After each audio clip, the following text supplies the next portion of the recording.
And so let's get started. Little bit of housekeeping. Looked at Song of Rest. It looks to me like every player does roll their own 1d6 for the Song of Rest. Also, I looked at a post from Jeremy Crawford, and you totally can use Minor Illusion to simulate complex speech. So, my bad with that one. And also, familiars can give flanking. There was a moment there where I said that they can't, because they're I mean, there's nothing that says that they can't or shouldn't be able to. But I did want to make a minor adjustment to flanking, which is just that, which is kind of semi-unrelated, which just I was thinking, I want to say that flanked creatures can't give flanking.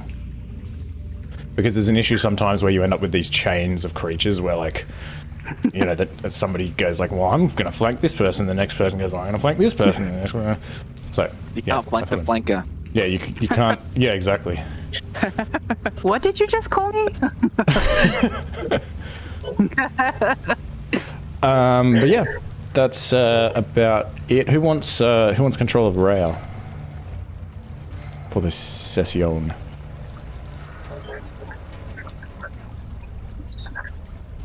Does anybody who just want to randomly roll a d6? I can barely D5, use my own character properly. So. I was gonna say my control of myself may be lacking. So yeah, I forgot half of my own abilities, so I don't think that would bode well for the group. Do you want to have a crack, Angelo? Yeah, I'll go for it. All right, sweet. Where is Rhea? I guess the next random question is, so what's going to happen with Gennaro's character? Is he just going to follow mindlessly behind someone? Yeah, or? I guess I'll just move him, and I don't know, if anything should happen, give him to me, I'll kill him. Gennaro snorts all the sunshine in his bag at once.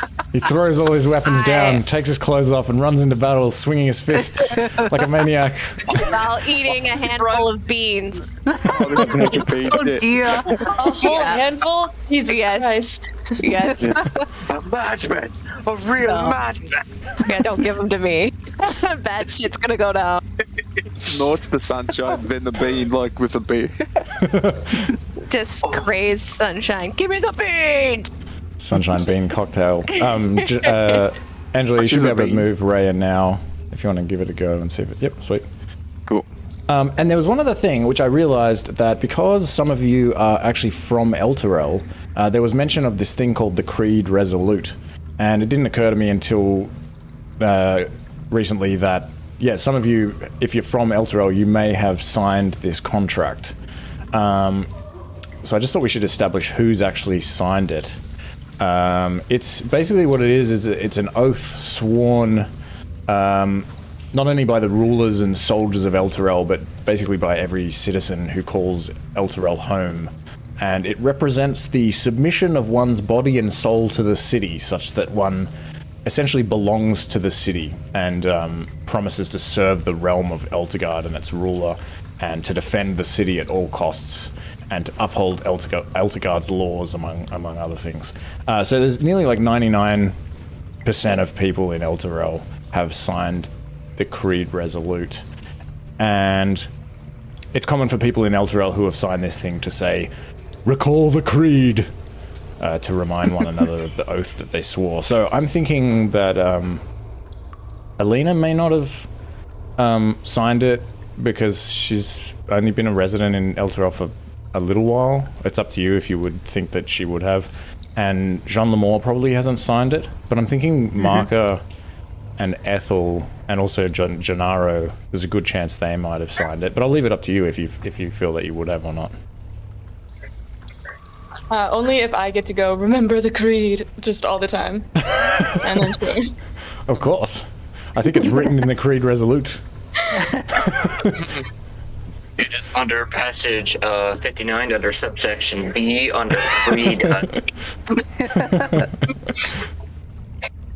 I would say, think of Marcus' character, that maybe he might not have signed it just because he's like looking for his home. Like he hasn't really established a home. He's sort of like, that was part of his character's True. But he did spend time there, but I don't think he would have called it home. Cool. Yeah, I think like you could get away with not signing it for a while. Like I don't think it's heavily policed. But it's just, yeah, like if you grow up there and you spend a long time there, then you would. So yeah, we can say Marco didn't sign it. And then it's like the first time that you're like actually get imprisoned there, or like you kind of like break a law and you get some jail time and they let you go. It's like, all right, are you staying here? Yeah. All right.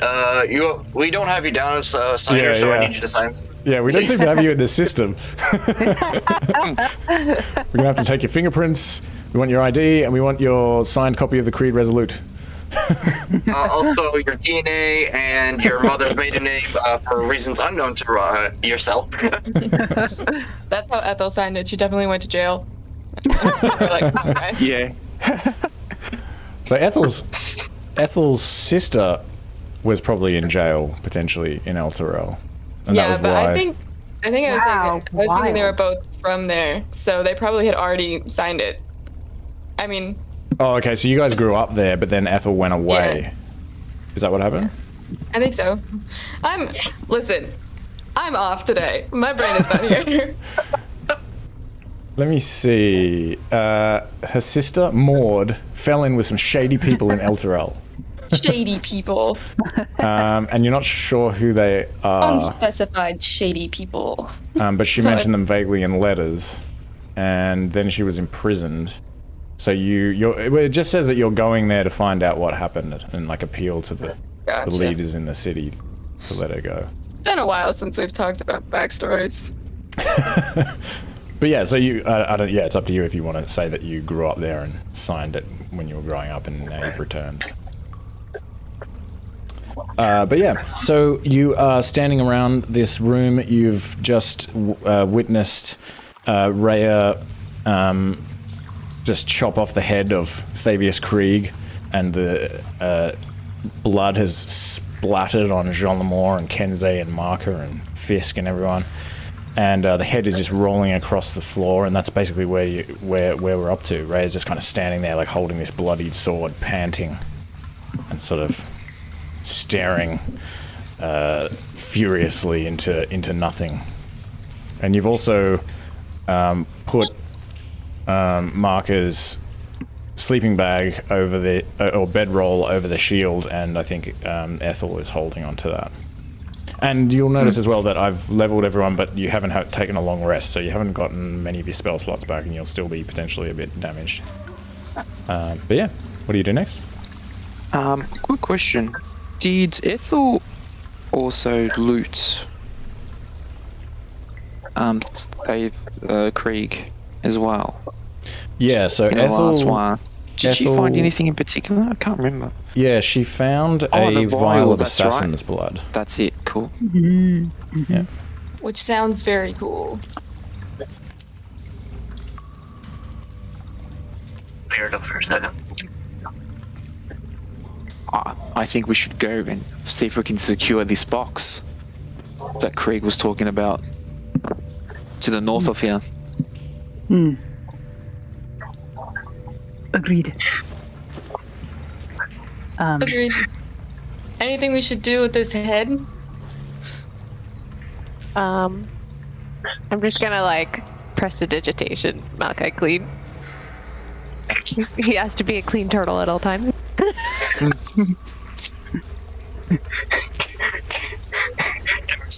I recall from last session, Ken was just looking over and then kind of like just looking at it, kind of like Ray, and I was like, finally, you do something agreeable.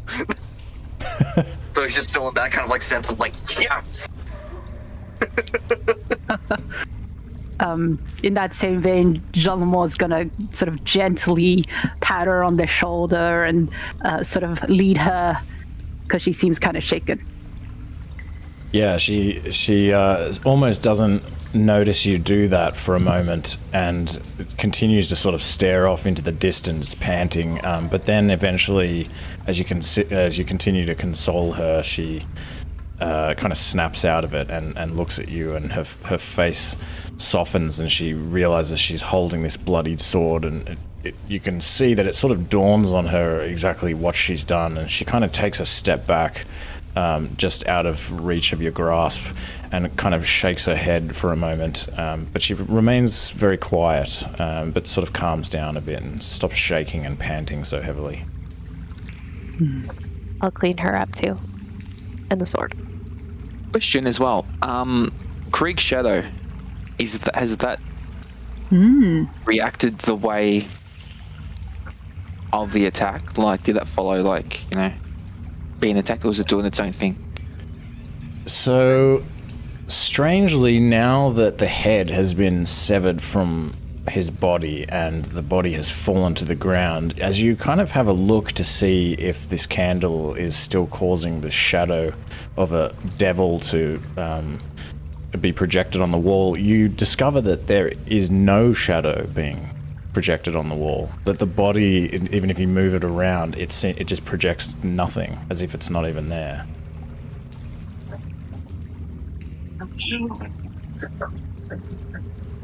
Spooky.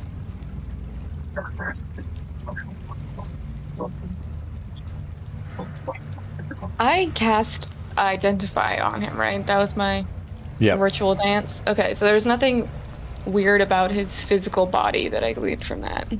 Yeah, no spell or anything like that. And I wouldn't know of anything that causes something to not have a shadow, because that's super weird. I'll say you haven't heard of anything like that. Okay. And if we have a moment, do we want to do the same ritual thing for the shield? Ooh. Oh. Yeah. We could spend 10 minutes casting Identify on the shield. That'd be fun. Mm-hmm. I do a country line dance.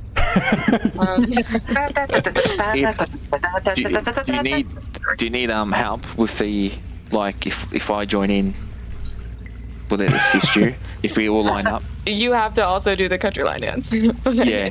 That's just for vibes. I don't think it does a spell. It's fun. It's deeply morbid because there's a head there, but yeah, it's just to lift the mood. Most unsettling. Play a jaunty chew. Ballister kind of steps back a little bit. And so I imagine I guess you've taken off the... Have you taken off the bedroll? I guess we saw it when we walked in, and so it didn't kill us on sight, but it's creepy. So, yeah, it's just this, although it has a face in it, it's a solid object, but it does have this strange shimmer moving through it sometimes, like this black shimmer. It doesn't seem to be coming from any light source, as if there's like something kind of moving around just beneath the surface of the gold of the shield. And as you complete this dance and cast Identify, the energy that kind of passes out from you and into this shield kind of surrounds the shield, and it sort of shakes a little bit, and you hear a voice, and everyone hears this voice. It says, "Oh, why does it tickle so? What magic is this? Are you trying to prod around inside my prison?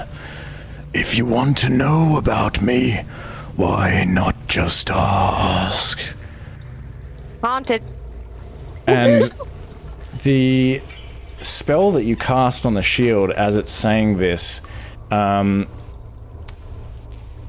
you kind of receive confusing feedback from the spell, and you conclude that whatever magic was used to create this object is divine, but also very complex and extremely powerful. And you're not able to identify any particular spell that was cast into it. Okay, I think I'm just gonna say, so sorry for disturbing you, and just put the bedroll back on. Sorry, excuse me. And then I will relay what Identify told me to the rest of the group. Maybe we should parley with this gentleman in there? No? maybe we should bring it to. I forgot Pitt's connection. What's her name? Sylvia. Yeah, Sylvia. If anybody knows about this strange object, it would surely be her.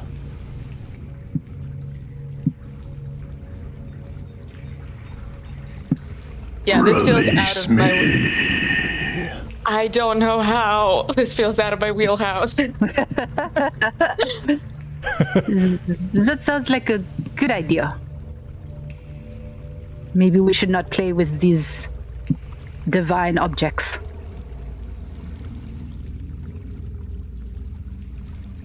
This voice kind of echoes throughout the room again. Then wield me. Wield me.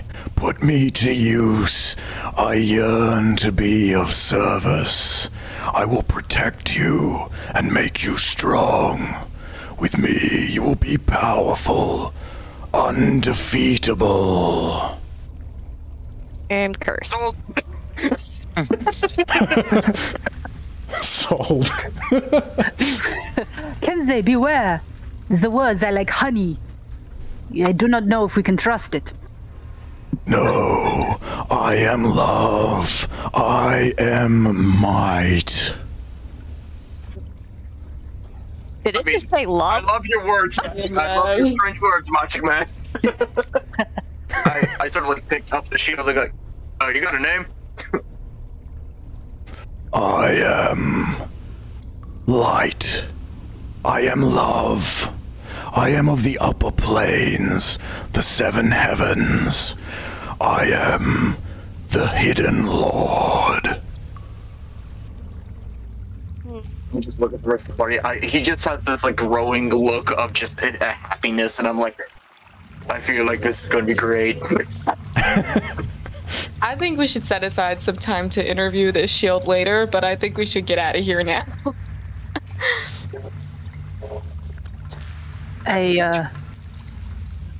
Maybe I whispered to Rhea, maybe keep an eye on the Kenzie, just to make sure he doesn't do anything strange. I mean, I'm sorry, I really like the shield design. I can't help it. It's so cool looking. It is very cool looking. Yeah, it's kind of cute. Yeah, till it eats your face. And your soul. Literally. I hate to, I do have to say, as a player and a DM, I love me cursed items. So even when you like shared this, I was like, I want it. Yes. I don't care if you kill Kenway, this would be great. Yes, I will grant you great power, great pleasure. I mean, I'm just gonna switch out this shield for my original shield for this. You can certainly do that. Oh yeah, give it to me. Okay, I will say that it is going to. Are you going to give it to Kenzie Ethel? Well, I assume it's kind of like on the ground and everyone's looking at it. I think if I didn't do a country line dance while holding a shield, so it is probably on the ground. Okay. So assuming Kenzie takes it, I'll give you essentially the identified version of it.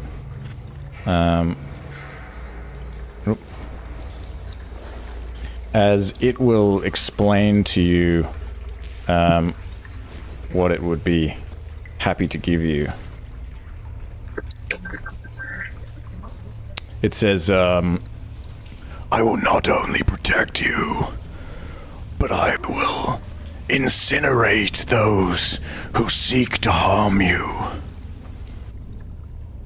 Ooh.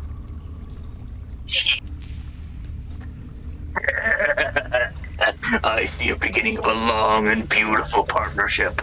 Yeah, this is where Kenzie turns evil. Turns evil? Maybe...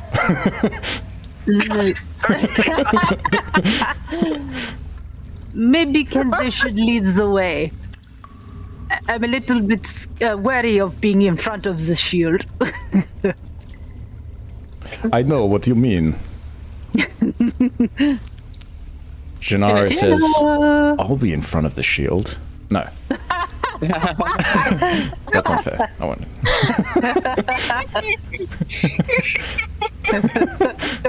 Marco picks up his bedroll on the way out.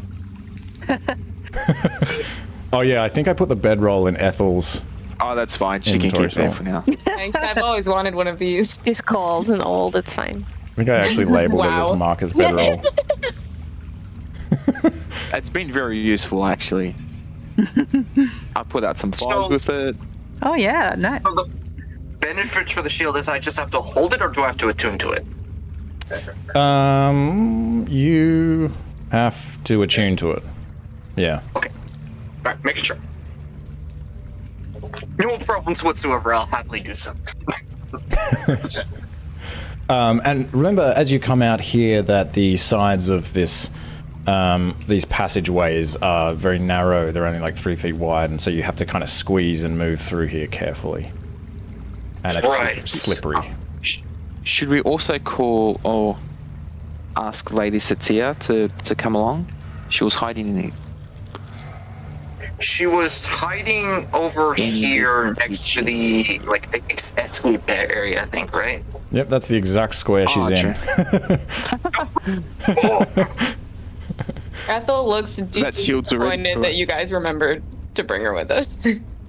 Or maybe we can collect her on the way out. Well, right now she is where we have to get out of here from what we know. So if we have to leave, she's just by there. The next thing is I think we were asked by. Now we have to get the magical box that Fisk wanted, right? Mm-hmm. Yeah, from his chambers. Indeed, it is likely. I believe Davius Krieg even confirmed. Oh, that's loud.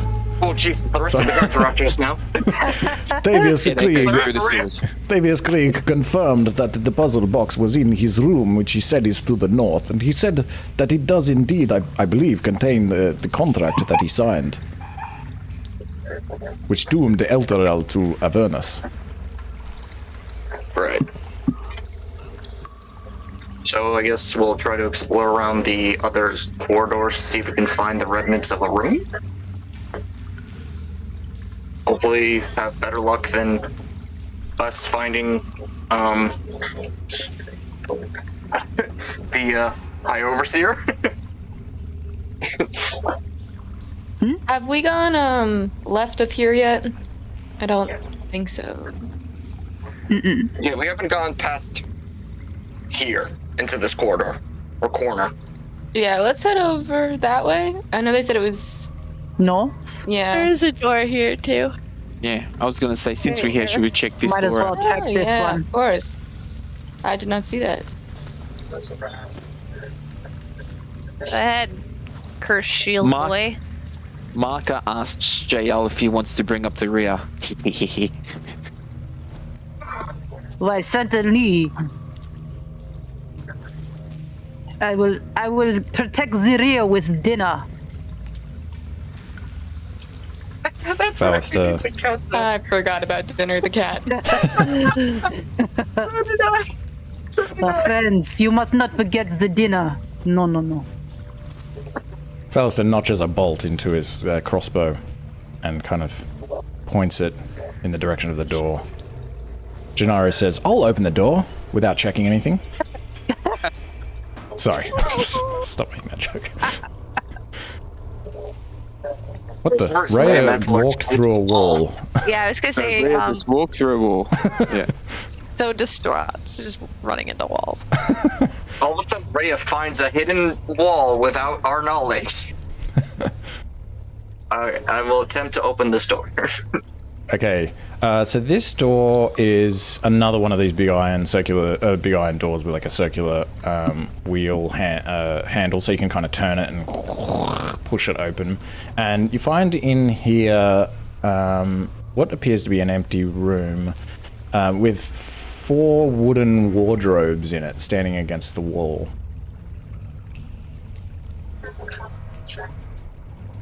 Weird. You can see into this one that has the door open that there are some coat hangers in there, but otherwise it seems to be empty. at a glance. Can I open it fully and like check to see if there's a secret passage at the back of it or something? Yeah. Give me a perception check. Okay.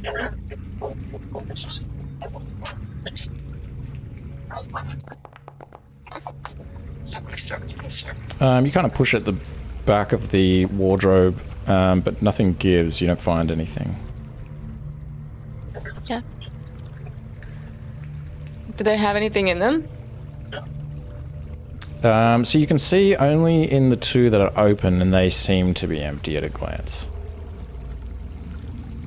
Do they smell like ladies' perfume? No. Just curious. Men's perfume? No. Okay. But the smell of incense is still kind of wafting, pervading the corridors. Hmm. Can Mark have a good look inside this wardrobe? Open it up. Yeah, you can like open it up. You just see again coat hangers. There doesn't appear to be anything else in this one. Depending on how thoroughly you want to have a look. Yeah. Can I just like use my staff or claw and just like push on like the base or the sides to see if there's anything loose in the wardrobe? Yeah, give like me... any hidden... Yeah, if you're kind of using your staff and everything... Well, yeah, give me a perception check. Okay.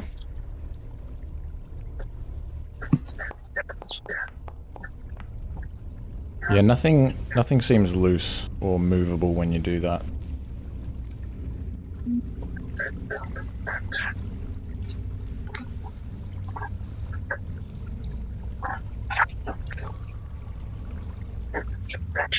This seems like a pointless room thus far. Let's do the next door.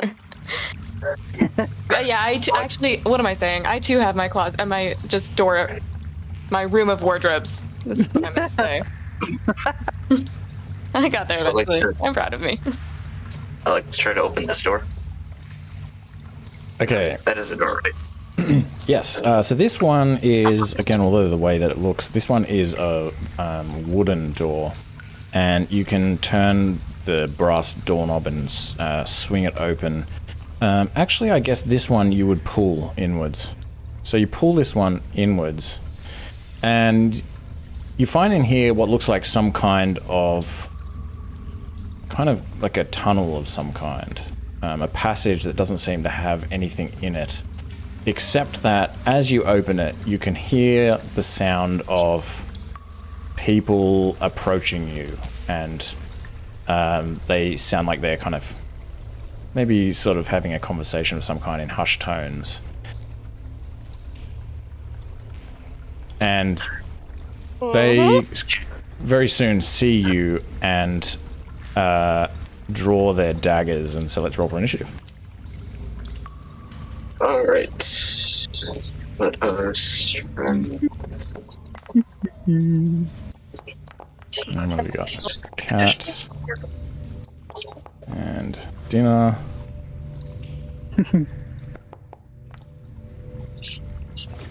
Okay. Attempt to roll for it. Let's see if I get anything better, just in case.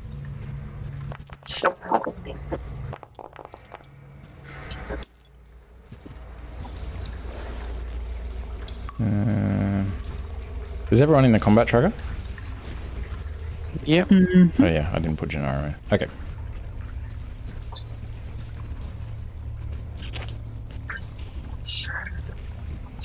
Alright.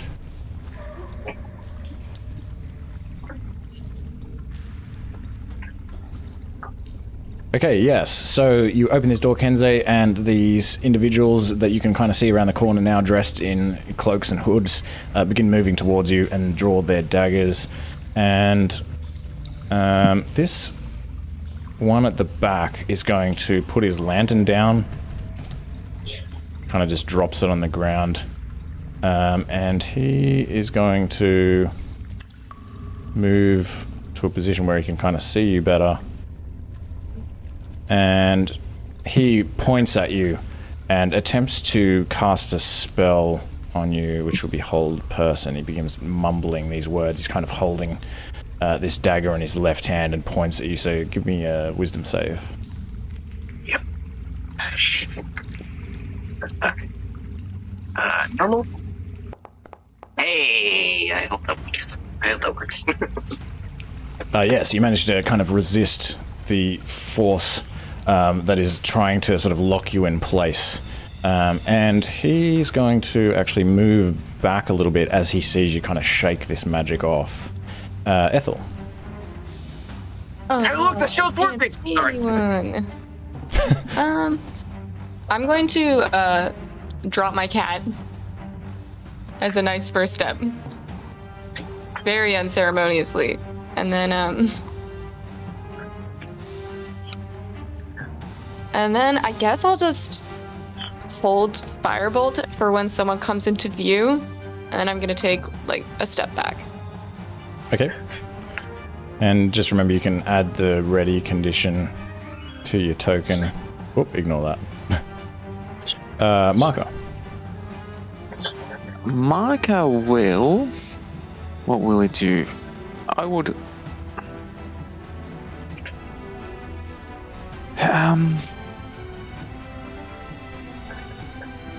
I would like to make my move forwards, but also hold an action, which is... I'll move into that position. Oh, actually... No, I can actually see them, so I'll cast Frostbite from here. Okay. On that one. Yep. So just in saving throw. Saves. Okay. So it's He kind of like 10. puts his arms up in front of his head as you cast this spell at him, and the frostbite kind of sort of dissipates along his arms and his cloak. He kind of shakes his hands and gets this frost off of him, and he seems okay. end turn. Okay, Kenzie. Oh, wait a minute, you little shit. Get back here. I'm not done with... Oh, there's more. Going to 10 feet. Go here. Actually, I'm going to do something kind of funny. I'm just going to be moving over here. Hey, look, more friends. And I am going to... I take it... This is the one that tried to cast stuff against me? Yep. Okay, I'm going to attempt to smack him. Okay.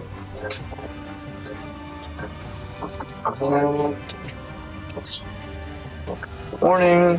Back roll. 11 misses. Just ducks out of the way dexterously. Extra attack. I can do it again. Oh yeah, nice. Shit's getting real now. That hits. I feel like I could do twice the damage as before. Mostly because I can, technically. 12. Nice. As he's kind of ducking away, you kind of swing back at him and just like smash him in the shoulder, and he cries out as this like, just like obviously seriously like bruised him. He like nearly drops his knife when you do this.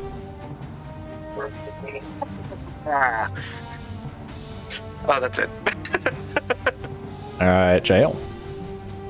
Sorry. JL is gonna come over here.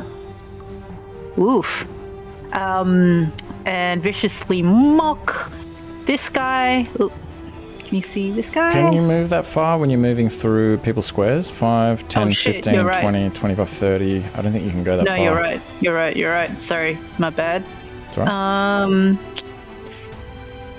5, 10, 15. I'd say, yeah, I guess you can stand there. That's all right. 20, 25, 30. Yep. Damn it. Can't see shit. 35. Uh-oh. I've dashed, and that's all I can do. I'm an idiot. All right. Well, I'll just yell out at Kenzie. Test the loyalty of the shield. Incinerate them. And I'll tell Dinner to distract these fiends. Okay. Remember, you have a bonus action, if you wish, just in case you forgot. Thank you. Okay, Alina. Oh, I love tight spaces. We all.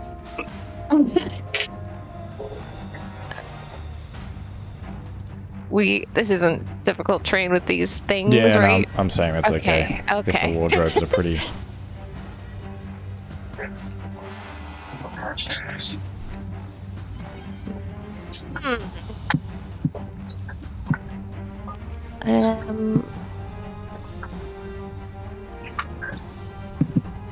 This kind of stinks because I don't want to go too close in because I'm not super healthy, but I guess I'll use my bonus action to get into the room.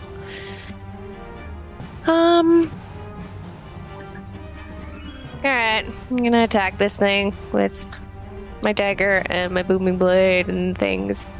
Okay. Alrighty. His eyes widen as you just suddenly emerge from this door, and he realizes that he's in combat with a lot more people than he realized. Nice. Terrible roll. Ducks out of the way.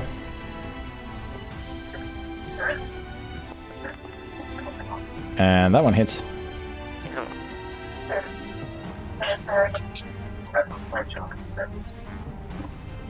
Nice.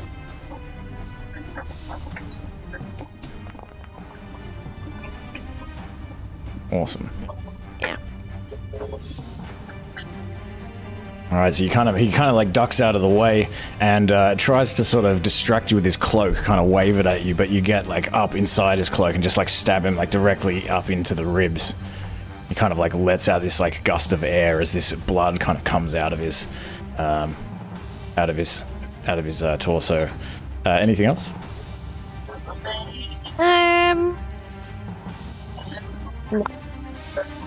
Okay, Dinner. Oh, yes, Dinner is gonna fly in. Dinner's gonna ring the dinner bell. And 35. Wow, dinner is served.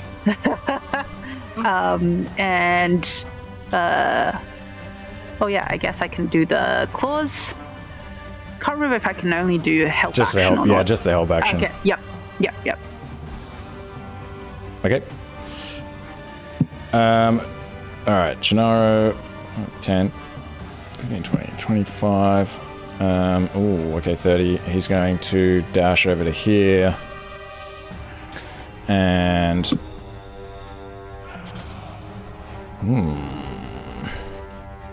What's he got? Bonus action? Shit. I should probably know the players better. Ooh, he could just Misty Step somewhere. He's just gonna dash in here, I think. Yep. He just dashes in here. And, I guess he, like, pulls out his daggers.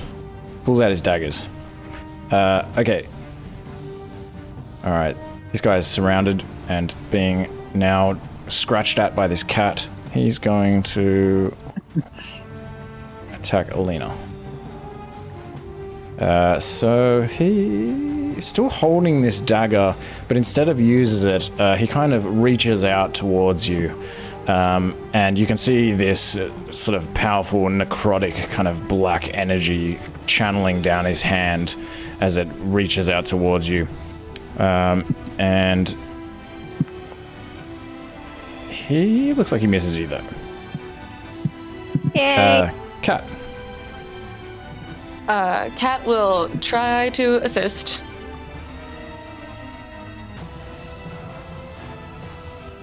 $15, $20, $20, $30. I think I can make it here. 1 second.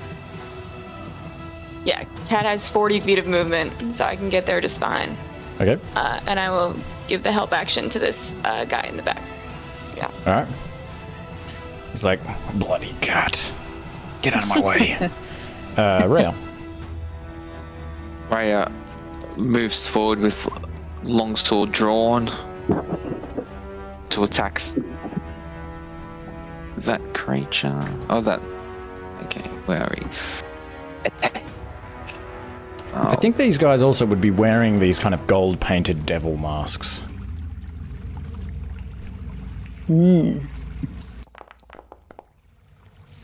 That's a hit.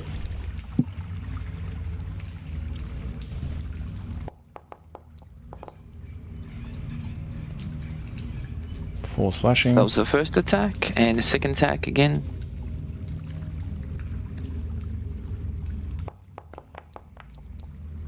Miss. And oh, that's occupied. Sorry, just double check movement. 5, 10. Yeah, and turn. That's fine. So if you, did she? She probably would have had a. Wait, how Is did it you? 2 longsword and 1 short sword? It's 2 long swords. Yeah, I think it is 2 longsword and 1 short sword attack. Oh, okay. And So she follow with probably her had a short. sword out. Yeah. She's probably still on edge. And that hits. She just runs around the corner as he's kind of reaching out with this deathly grasp towards Alina. Alina sort of ducks away, and this cat comes out and tries to scratch at him, and then Raya just like jumps in with both of her swords out and just hacks at him a couple of times. Does like a fair amount of damage. He's now looking pretty bloodied. Fallister, not knowing exactly what's going on, he's gonna run in here. And I guess he'll just step back here. And he's got his crossbow at the ready, and he's going to try to sort of aim over Alina and fire at this guy in the middle here. Nice. This will probably kill the guy. 5 damage, but he's also got a sneak attack.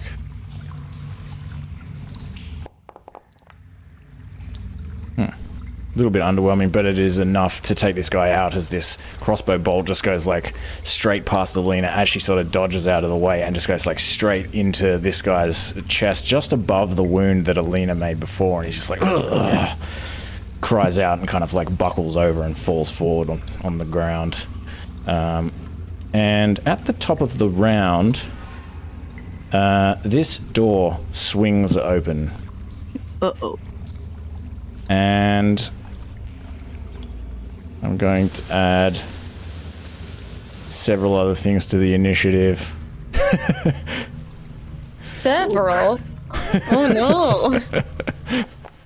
Oh no. Oh my No, run away. I hope that's with advantage or disadvantage. Oh, Jesus. Disadvantage?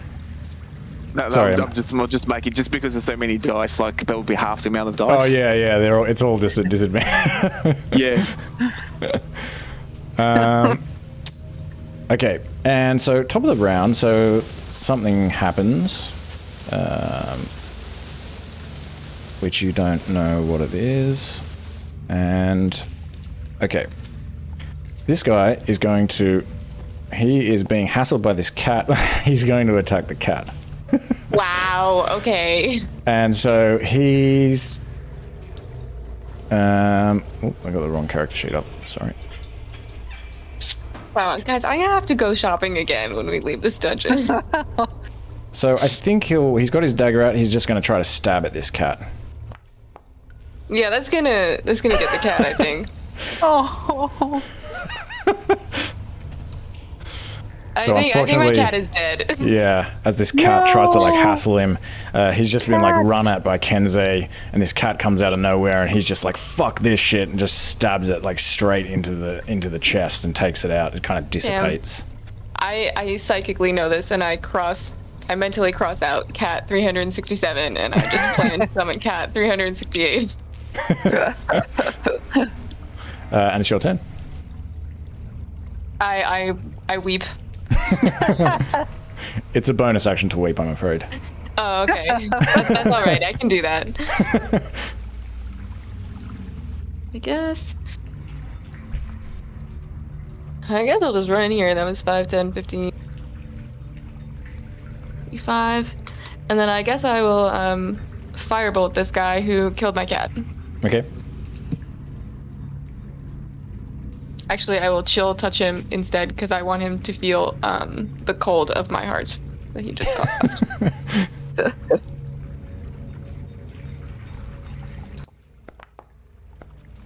Okay, I think I'm just too distraught. Yeah, that misses. Alright, I continue to weep. I use the rest of my action to weep. Okay, something happens. Marker. Okay, Marker will like to go 5, 10. Yeah, I know it's there. 20, 25, 30. I would like to dash as well. Okay. Bang, bang. And now I'm going to wild shape into Marker Bear. Woo! Nice. Marker Bear coming up. Doof. And as you like transform into this giant bear, this dude here also wearing. Actually, I'll say that this guy's not wearing a painted devil's mask. And you, as you run around here and turn into this bear, you can see in here what looks like a bunk room. Clearly, where a lot of these cultists stay. All of these bunks have like chests next to them where they'd keep their clothes, and there's lanterns in the room, and they look like they've just sort of been hanging out here. And yeah, this guy just kind of sees this turtle run down the hallway and transform into this bear, and he's like, fuck!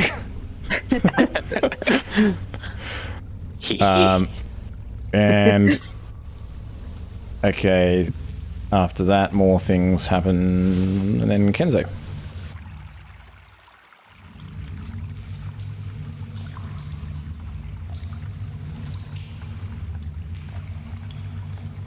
Might be on mute. I think he's just Yes, I am. also weeping for the cat. No, I was Of course. moving over here to Everyone, even the strike this cultists, are weeping for the cat. guy. Mostly weeping because, oh shit, we're being attacked.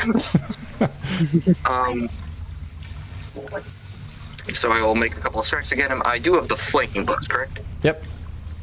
Alright, cool. So the first one works. That hits.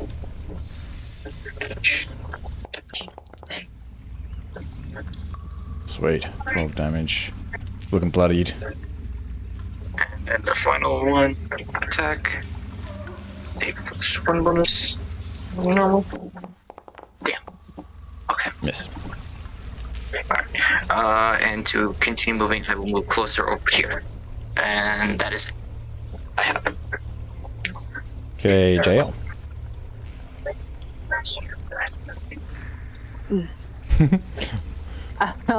Come join us. No. I shall viciously mock this man here. Okay.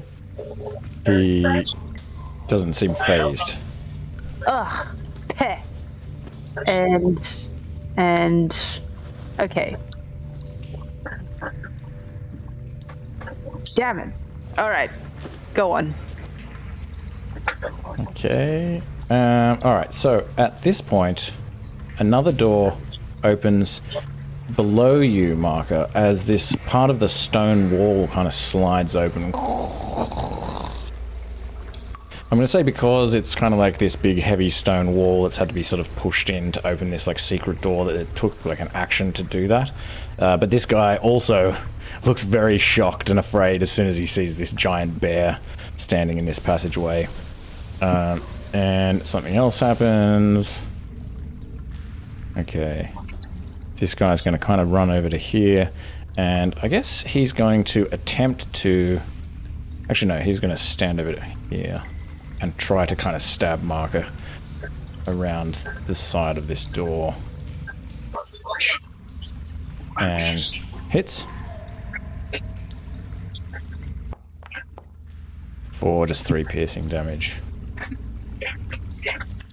And this guy is going to come running in here. He kind of like straddles this chest here, and he's also going to try to stab you.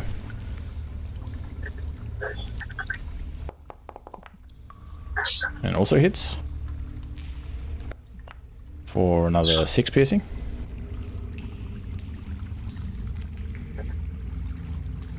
Okay.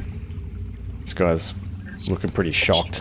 Just reacts as he's like, "Ooh," gasping, and just basically is not even able to kind of get his dagger out in time to do anything because he's so shocked. He's like, "Oh, fuck." Nearly drops it, sort of thing. And this guy behind him is going to come running over here. He kind of sees his mate like fumbling around. He's like, "Ah, fucking imbecile." And he's going to actually try to like throw a dagger at you over the shoulder of this guy. But misses. Okay, Elena. Hits the guy in the back head. Ah, fuck! The nod. Stab time. So I'm gonna stab him and cast Booming Blade too. It hits. Okay. You have multi-attack as well, don't you? Did you do a multi-attack last time? Yeah. Or do you not get one? I don't know. Oh, maybe you didn't get I'm one. For some reason terrible. I thought... I attack with my second dagger, but okay, so the first dagger attacks, hits. And for 7 damage... Okay. and Why did I think rogues got multi-attack? Do they not get multi-attack, Rain? Oh no, they just dodge do that fast. Say that again? Uncanny dodge. Yeah, I can see that. Yeah, rogues just do a shit ton of damage. They don't need an extra attack. True. Okay, 4 thunder damage. If the booming and I blade get hits. sneak attack, right? Actually, it's just it automatically moves, does the damage now, Yeah. doesn't it? Okay. but Alright, so you take this die. guy out. You just run over here and just like just shank him in the belly. He's like nearly like vomits blood on your shoes as he falls over dead. make me use prestidigitation. You'll have to wait until the next round. Can I use my bonus action to try to dodge it? I can't dodge. You can't. Yeah, okay. Oh yeah, you can use your uncanny dodge to just like jump out of the way. I'm gonna use evasion and get out of the way before he vomits on my shoes. All right. Falls over. Ugh. There's just this puddle of like blood and vomit there. Okay, this guy is gonna run over here and try to stab at you, Marker. Okay, and you notice that as he does this, his knife is already bloodied. And maybe you would even see that he has like blood all over his hand. It looks like he's maybe even cut himself. But he still like stabs you like with the bloodied hand. And kind of leaves this big bloody like splotch on your fur as he does 5 piercing. And Dinner. Dinner is gonna notice that horrible man. Oh, shit! How much was that? Yeah, that should be fine. And come and help. Okay, help action. On this one? On Sweet. Okay. Well, just give me a second. Just wanted to...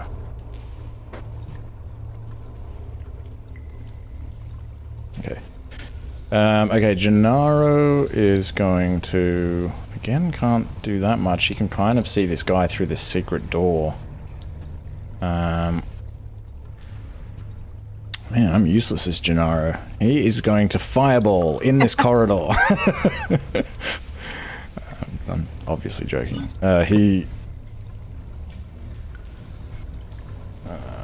He's gonna try to do... I guess he'll... Fuck. He'll just do a Mind Sliver on this guy that he can see. Okay. Fair bit of psychic damage. Oh, it just kills this guy with his mind. Okay. Another guy is going to appear below you, Marker. You can't see him, but he is able to get you from where he is. Just kind of around the corner. Actually, can you see him? He's like there. No, I can. Nah. And hits. Is that doorway exactly opposite the other doorway? Yes. The one that opens? Yeah, okay, yes. Cool. Yeah, so he... Well... Yeah, he probably would have flanking, actually, but it doesn't matter. He still hits you for 6 piercing. Okay, something happens. Which direction do the doors open? Just close a guy. That one's a sliding door, and the other one has been, like, pulled right open, so it's not relevant. Okay, Rhea. Oh, sorry. I was like, oh, okay, he's right. 5, 20. I'll move into that position. Okay. To attack. You can't move into that position because each square of the bear is difficult terrain. Oh, okay. I thought it was 10 for the total of bear. Okay, no, that's fine. I will. In that case, I'll. I'll still dash into that action. Position. Okay. So that was the dash through there, yeah.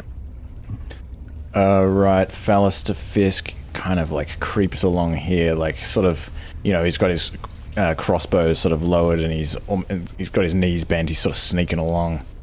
And he can go to here and try to fire his crossbow just at this guy up here. Just as Marker's kind of like moving about and getting porcupined by all of these knives. Just tries to squeeze by and manages to hit. For a lot of damage, enough to kill this guy. Just goes straight into his eye. This guy moves over to here and kind of steps on his fallen comrade, pulls out his dagger and also tries to hit Marker but fails.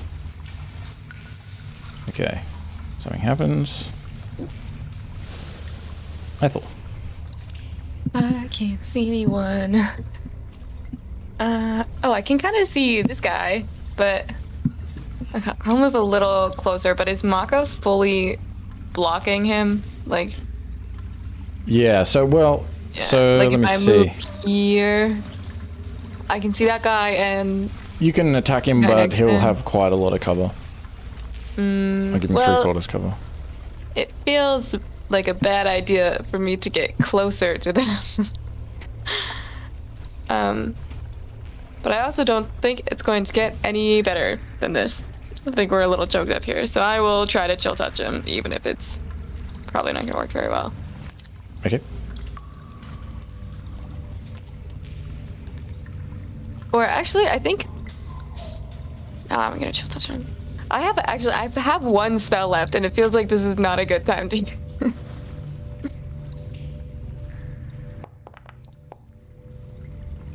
that's not gonna work. Yeah, that misses. Alright, well that's fun. That was a good time. Unable to get a good view of him as you try to cast this spell, and the inability to do that kind of causes you to lose your focus, and you're distracted enough that this spell kind of fizzles out. And something happens. Marker. Sorry. Okay, Marco would like to take the dodge action. Okay.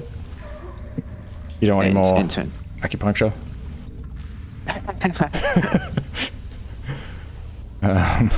Okay, something happens. Kenzie. Don't forget you've got a dodge condition. Go ahead. So, can I or can I not occupy the same space of a smaller entity like this little guy right here? Because it's tiny. So if it's, what's the deal is if it's 2 sizes smaller? But I've been saying all along that you can't with the cat. Is he flying though? Does he have wings? Yeah, Yes, I don't know yes. if he's in the air at the moment. Yes. I should have mentioned. He should be in the air. Yeah, just give me a second.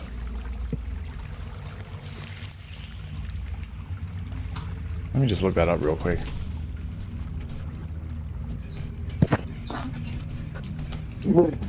Rulelessing. Brought to you by Foundry. It's a very good online D&D screen thing. What's my kitchen?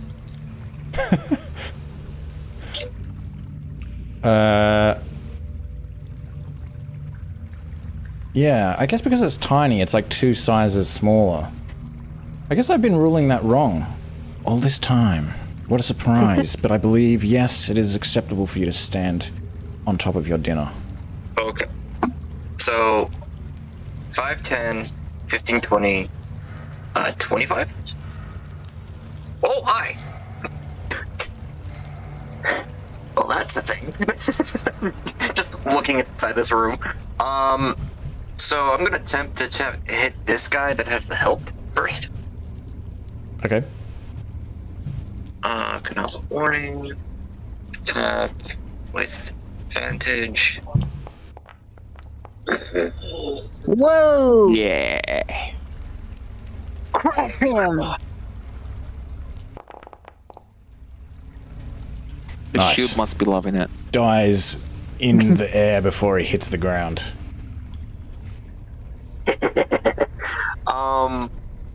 So with this now, can I now move into? Oh, I didn't mean to move. Hold on. Into this space right here right now. Yes. Okay, I am going to do so. I am. Oh, there's a wall. That seems to be stopping me, so I'm pretty sure it's this one. Yeah, you can't move And with that, diagonally across. Yeah, for some reason. I'm getting really, like, conflicting information about this question online. But about the question of whether you can occupy the space of that familiar. But yeah, I'll have to look into it later. Anyway, I guess I'll just say for this session that it's fine. Alright, so he kind of like smashes his way through this place, kind of like sending him flying. He kind of turns like, boys, do we really want to do this now? Whoosh, just gives him and goes in for another attack before they can even answer. Okay. One on the right or the left? I'm going to say this one. Okay. Because I don't think anyone else will be able to get a good target on anyone else, on this guy. I think I want to hit him because no one else can get to this guy just yet. So let's just start cleaning house behind Makabear. Try to clear out the rear end, if you will. So this one's just gonna be normal. 20 hits. Damage.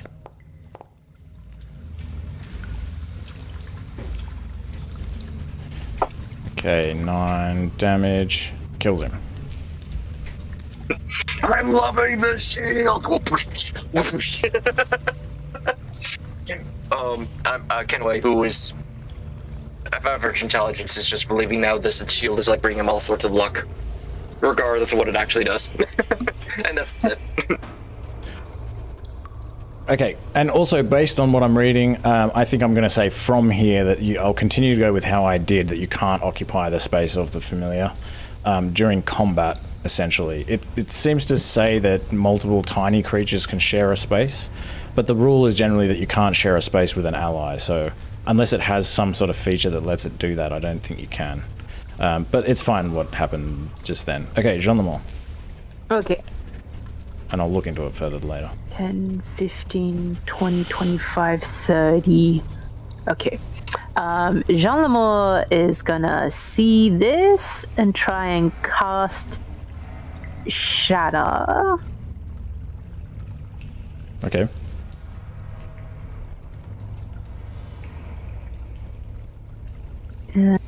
Okay.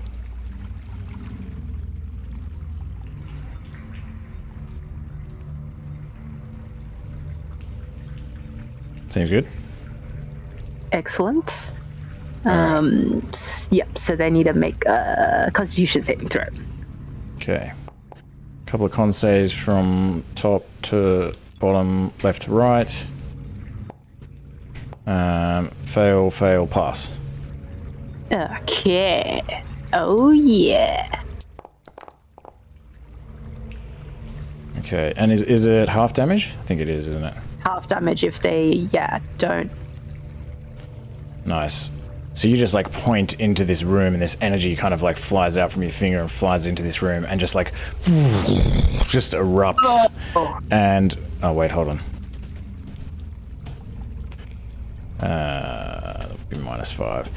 Yeah, just erupts and just like shatters like several of these bunk beds, splinters of wood and shit, and some of the stone floor just goes like flying, just loosened by this blast, and like several stones come out of the wall, and plaster kind of falls down from the ceiling, and 2 of these people are just like blown away. This guy, like, basically his head explodes, and this guy just like flies back and like smashes his head into the back of this bed, and it just like knocks him out as like his other arm just basically shatters as well. He just lands on the ground and just kind of like dies this very painful death.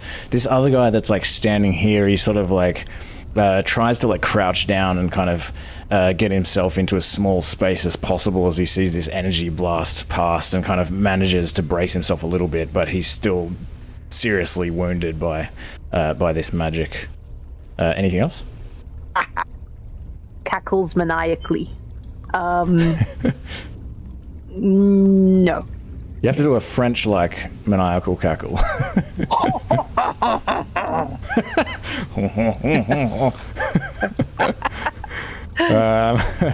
Okay, so this guy that has just survived is pretty terrified. He's going to stay where he is, and he's going to try to stab Marker around the door. And He's hits. taking the dodge. Oh, he's taking the dodge. Action. Nice. Yeah. Try again. She dodge. Still No, manages to hit.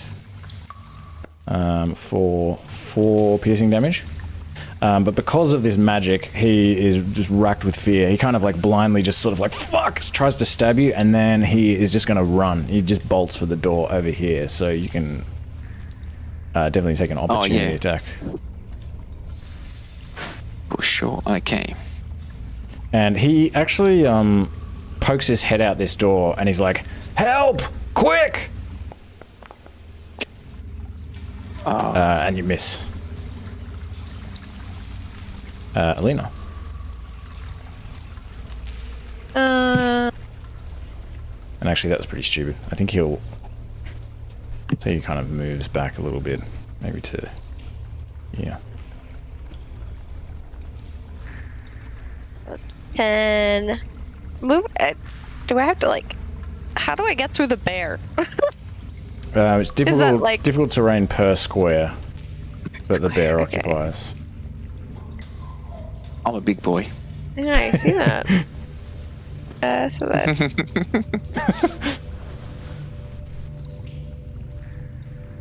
Yeah, you can just make it into the room.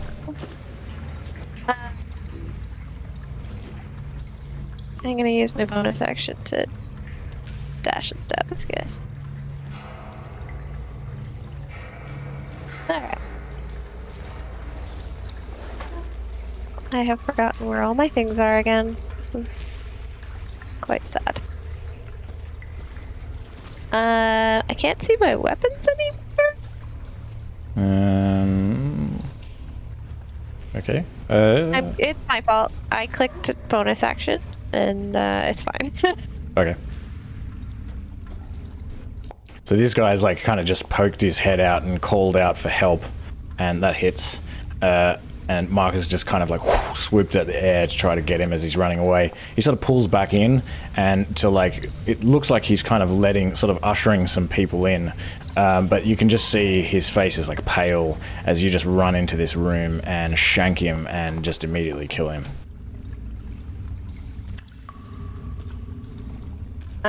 Perfect. Which way does this door open? This door would be inward.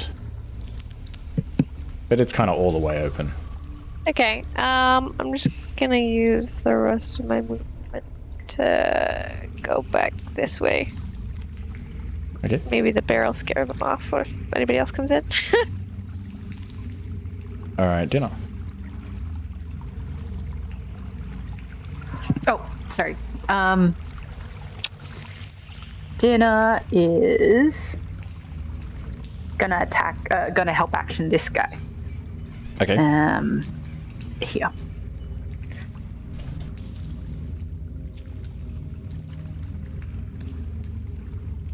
Okay.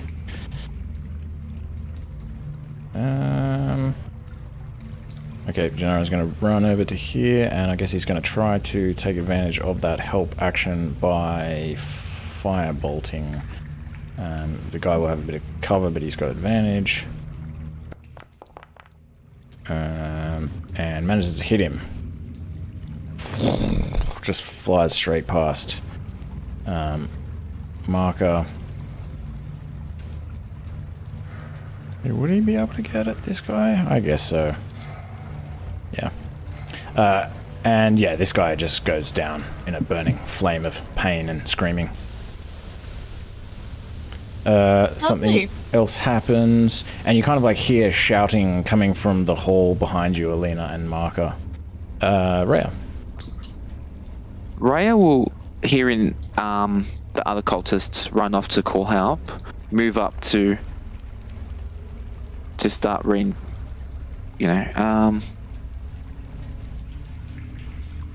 This room is just like a mess now. There's just these like, this guy's just been, his head is just like blown all over these beds in the back wall and stuff, and this guy's lying here like bleeding out of his head, and his arm is just basically just like a pile of mush next to him. This guy's been shanked and taken out by Alina, and all the wood and the shit in the room is all over the place. She comes running in here. Nice. Yeah, this guy is still holding a lantern, but he's also got his knife out. Okay. So I just want. Okay, and attack. Oh, I'm assuming the doors are open. That guy opened the doors. Was that correct? The cops that ran across the room, or were that doors closed? So you know, yeah, Marker, you saw that the door was actually already open when the door was opened down here. You could see back there. It looked like it was already open. Okay. So Ray would like to attack that one there. Okay. Longsword. Hit.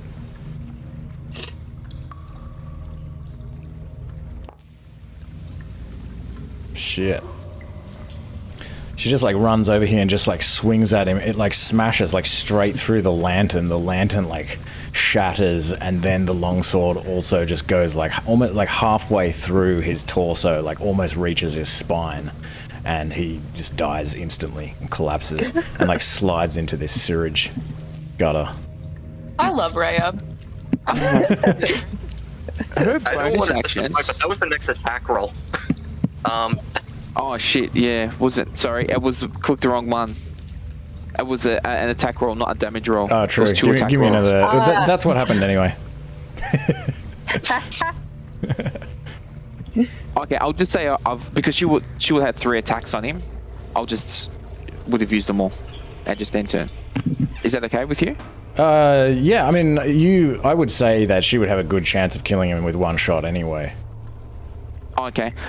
She's used all the movement anyway. I don't know, with the multi-attack, can you use your additional attacks to hold? Like, if the other cultist becomes within range to attack?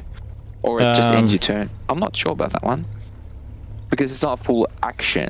Like, she's already started her action. Yeah, I'm going to say no for now. Yeah, because you gotta hold a full to ready an action. Yeah, you need the full action. Yeah. She'll end turn. But also, as she like shatters this lantern, it goes dark in there as well. And Fisk is going to try to squeeze in there. 5, 10, 15, 20, 25, 30. Okay, he's going to have to dash. And he kind of dashes over to here, and that's all he can do. Okay. This guy carefully moves over to here. And he's going to try to stab at Rhea. Just savagely destroyed his friend, but misses. It just like glances off her armor. Ethel. I'm sorry, I'm trying to do, I'm trying to count how far I can move. Then it really took a second for my brain to be able to go 5, 10, 15, 20, 25, 30. Processing. Yeah, it's slow going here. Because I don't think I can get all the way through Mako, right? Because it's each square is difficult terrain. Yeah, you'd have to dash. Okay.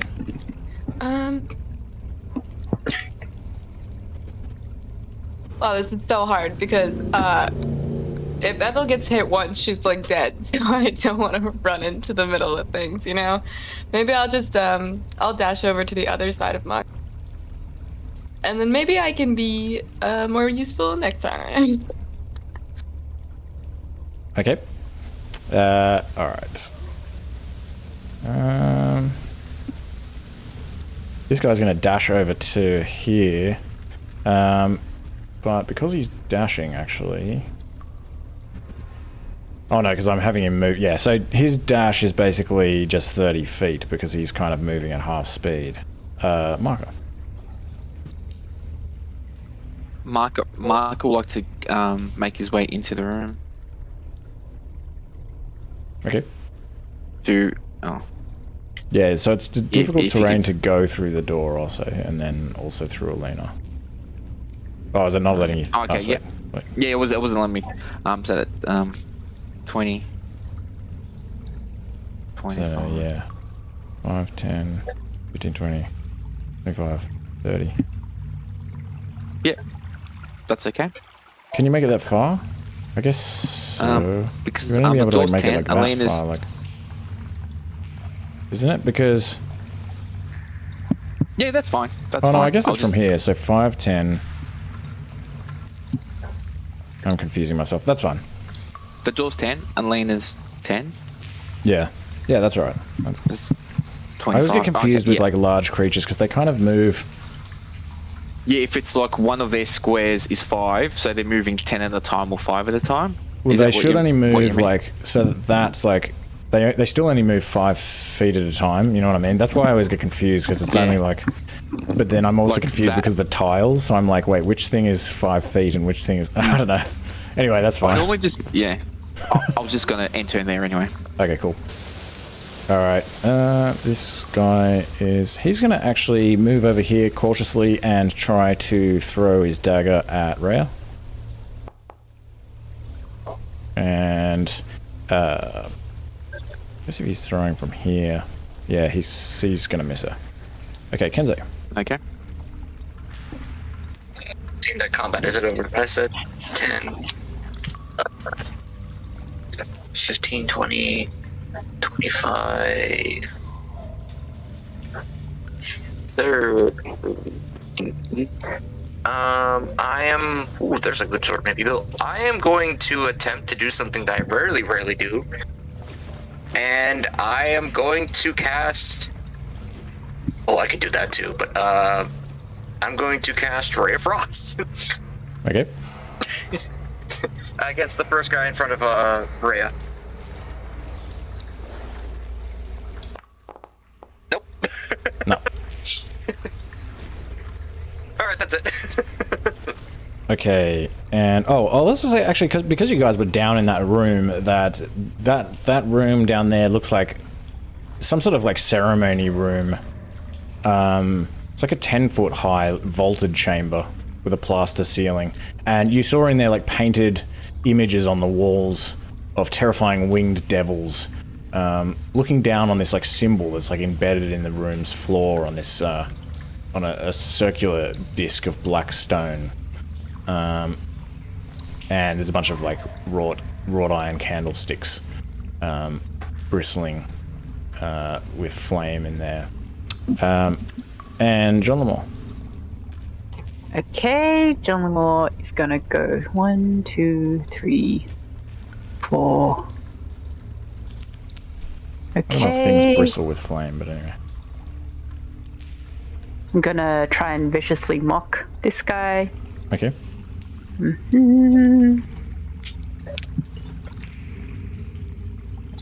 What do you say when you viciously mock him? Yeah. Yeah. You live down here in the guts. Ah, no. I couldn't. No, that's enough to offend him. Oh, yes, yes. Oh, great. He's not even sure what you said, but he doesn't like the feeling that he's disliked. Oh, yes. And he has disadvantage. All right. Anything else? No. Lena.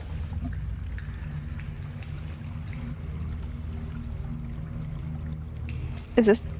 Can I stand here? Yep. It's like that. Okay. Yeah. I'm just gonna drop my daggers and pull out my short bow. Okay.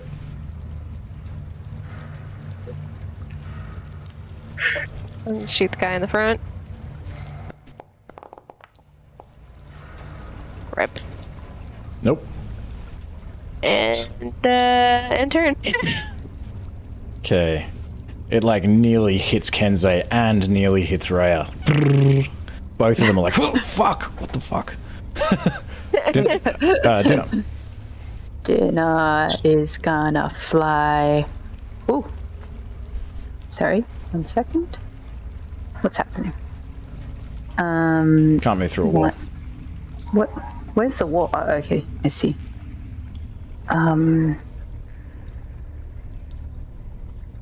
Just dash over here. Okay. Yay, ET. Now I don't have to control Gennaro anymore. I was Yeah, you do. I'm almost up, but I'm driving. Damn it.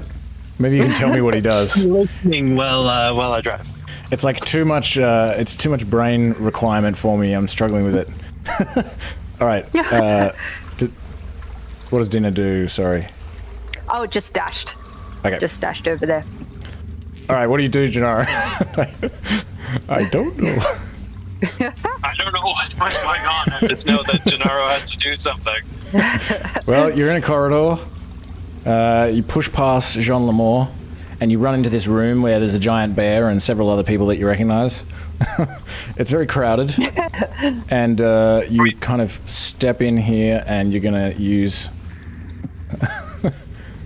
Are we in combat? Yeah, you know, Yes. you see Markabe. If you see if Markabe's out and about, you know that. Yeah. Fair enough. Do I see what is going on? Like, what is angry at us?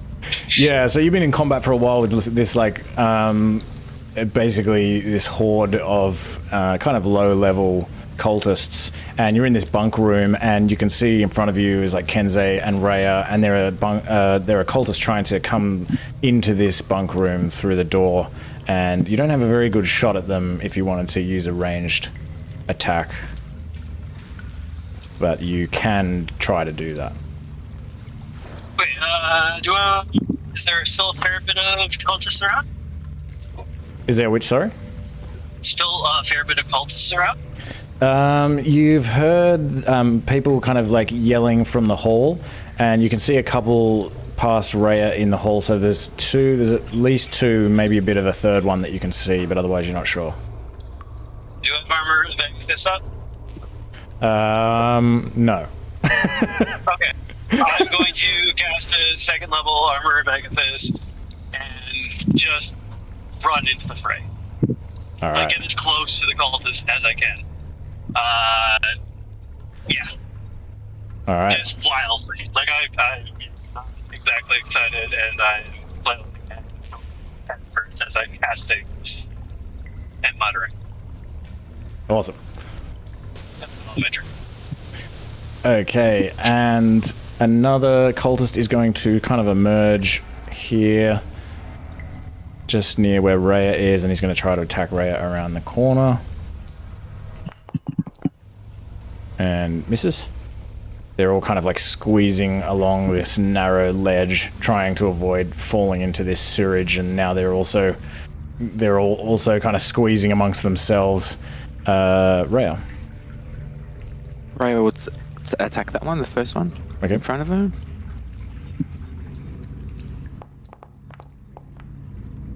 That hits.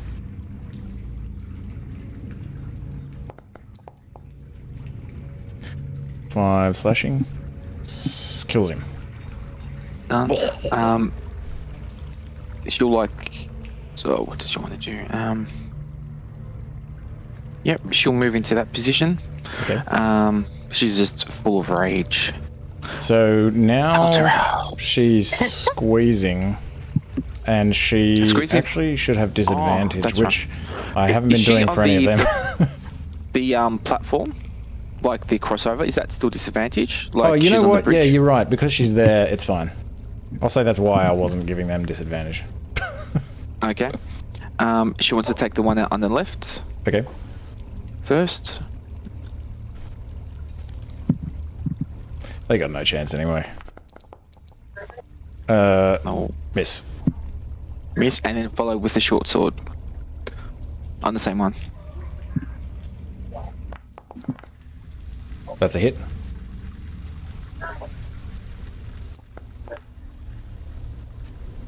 Oh. Doesn't quite kill him. Just like... Yeah, he tries to like duck out of the way. She just like clips him on the side of his head, and it kind of like slices like upwards, like takes off kind of a whole like half part, like part of his face, like cuts off his ear and like part of his jaw and his neck, and this blood is kind of like weeping out, and you can just see this like exposed side of his head and a bit of his skull poking out. He's nearly dead. I feel like today's very vulgar. Maybe I'm in a... I think she's enjoying it too mood. much as well. After recounting it. It's been a rough like couple of hours. Yeah, an end. Okay, so... Yeah, Fisk is going to... Okay, no, he's gonna... Okay, he's gonna run over here and fire at this guy behind Rhea, past Rhea. But he misses, and he then returns to his previous position. Ethel. Okie dokie. Wow, it is crowded in here. Wow, this is we're really packed into this room. Okay.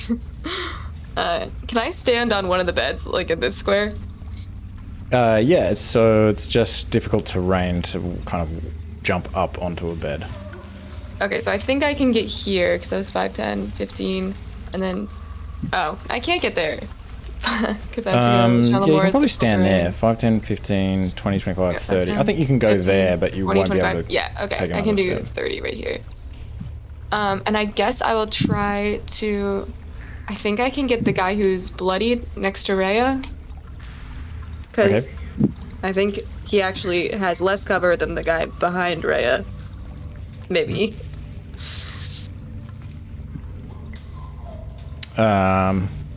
Arguably. Maybe it's. I feel like Well, I can see the corner of that square, so it's like. Yeah, that kind of. Yeah. That hits. Hey. This might be the first damage I've done in this combat. That hurts. Whoa. He kind of like lifts his hand up to his cheek, just as like Ray has like sliced it open, and as his hand raises to his cheek, this other spectral hand also like appears like by his hand and mimics his hand, and then goes through his head, and his whole head like goes like pale, and begins to blacken as he falls to the ground and dies. It just holds his hand and then he dies. It comes out of nowhere and grabs his hand. Embarrassment. Okay. This guy's just going to try to stab at Rhea. He also wouldn't be squeezing if we say that this bridge is no squeezing, and he hits for 6 piercing. Marker. Yeah. Sorry, I was just applying the damage. Making my way forward, that's 10. How do we go about, like... Can I go through that even though... Like, the idea is to get into this position. Okay, so it's... So Is that 5, 10, doable? 15, 20... Yeah, it's kind of confusing because, Because like... that's fine. Do you have to Because move through it's the going culvert through as like well? an enemy's like. Yeah. Would you count that as an enemy square? I think so, actually. I don't think you can... That's I don't the think you only can make reason it I was through. thinking. Yeah, because I think Yeah, you'd have to okay. cross all the way through before you can move to the right. Okay, so I'll just Just like crush this bed. It's already like half shattered. against the wall. Yeah. And end turn. Thanks. Okay. Is it? Sorry. Is it a issue if dinner is there? Oh, I didn't see dinner. Yeah, dinner is very small. I just sat on dinner.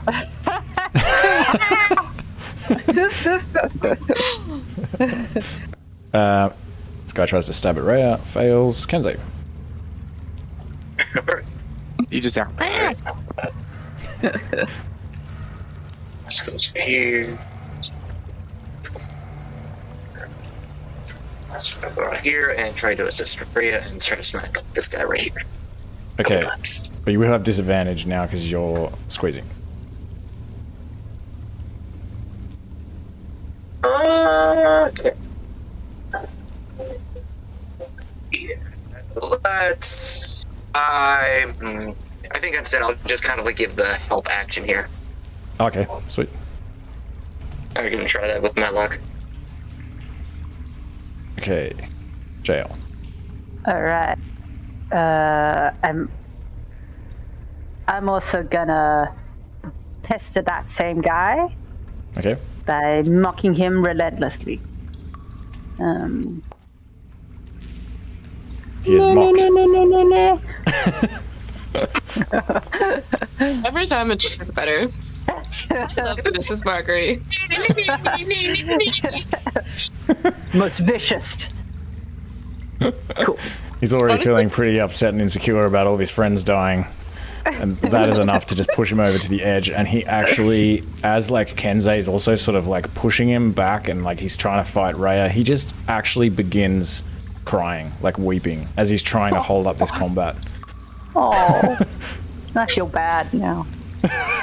I mean, to be fair, if you were in the middle of serious combat and someone went nee nee nee nee nee, you would get psychic damage from that. Yeah, it was, You just killed my friend. except this guy would be wearing a gold mask, but I guess you can hear him weeping and the tears are kind of, some of them are sort of like Oh, no. kind of splattering a- out through the eye holes and like, It's a bad cry. Oh, yeah. It's like an ugly cry. Like, my apologies. you apologize? That's going to take the vicious mockery back. I see. No, I'm just kidding. The magic has already been done. Okay, Elena. Okay. Dang. 5 to end.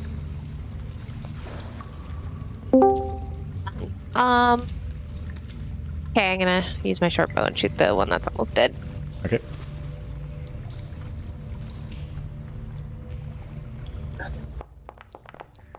Oh, I should have been. Still hits.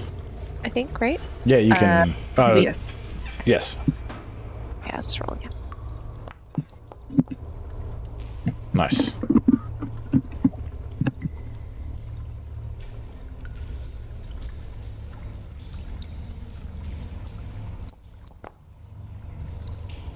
It is enough to kill him.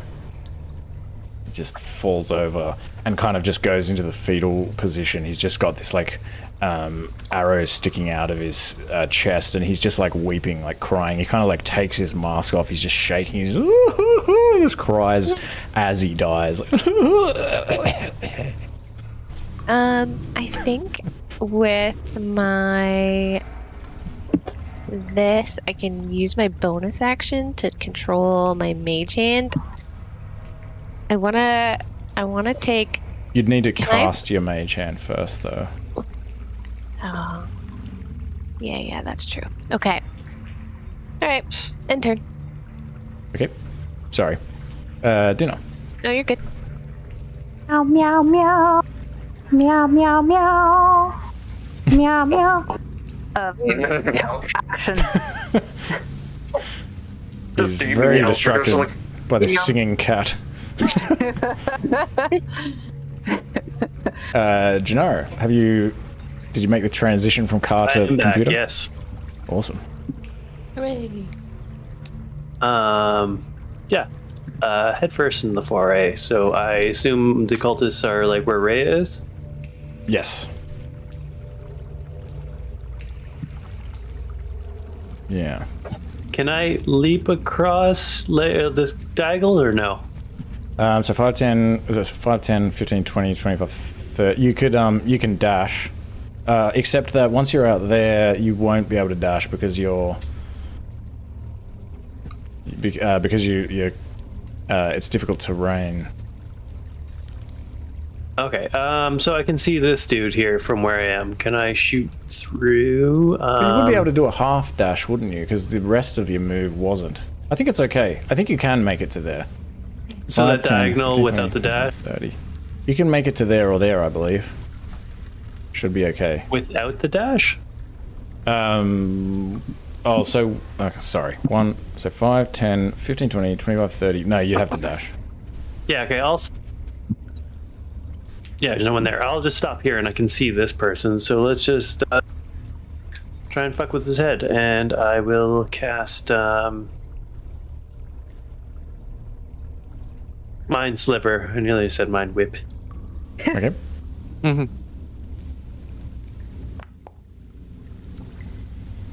Fails.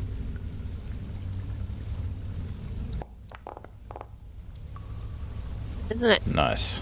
His head explodes. Oh god. And with that, Gennaro steps out of his car and ends the combat. Oh, nice. Steps out of his car into the fray. And let's take a 5-minute break, even though we're like 20 minutes early. I gotta run to the restroom. Cool. Sounds good. So, see you in 5. You got back just in time for the break, Gennaro. The important part.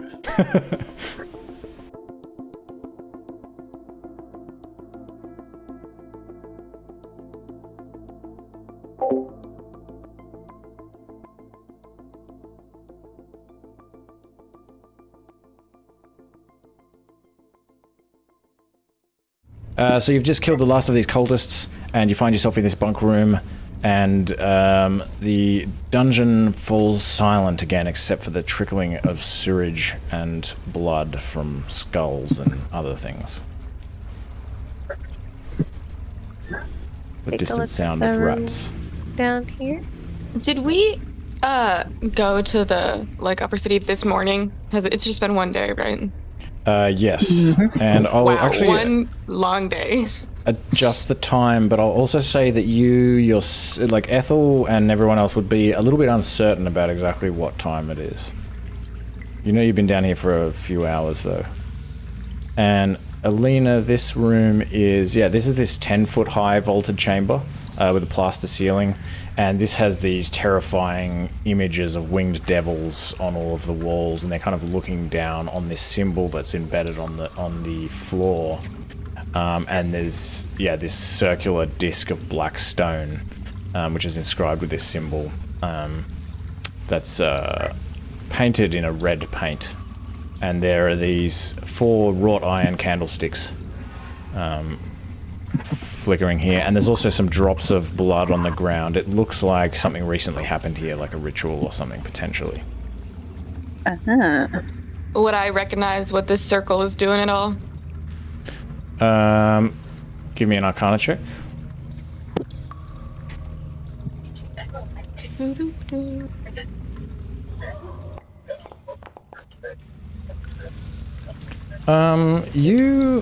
With a 16, so you can tell that there was some sort of ritual being performed here for sure, and It looks actually... I probably could have given you advantage on this, because it looks like, to you, some form of divination magic.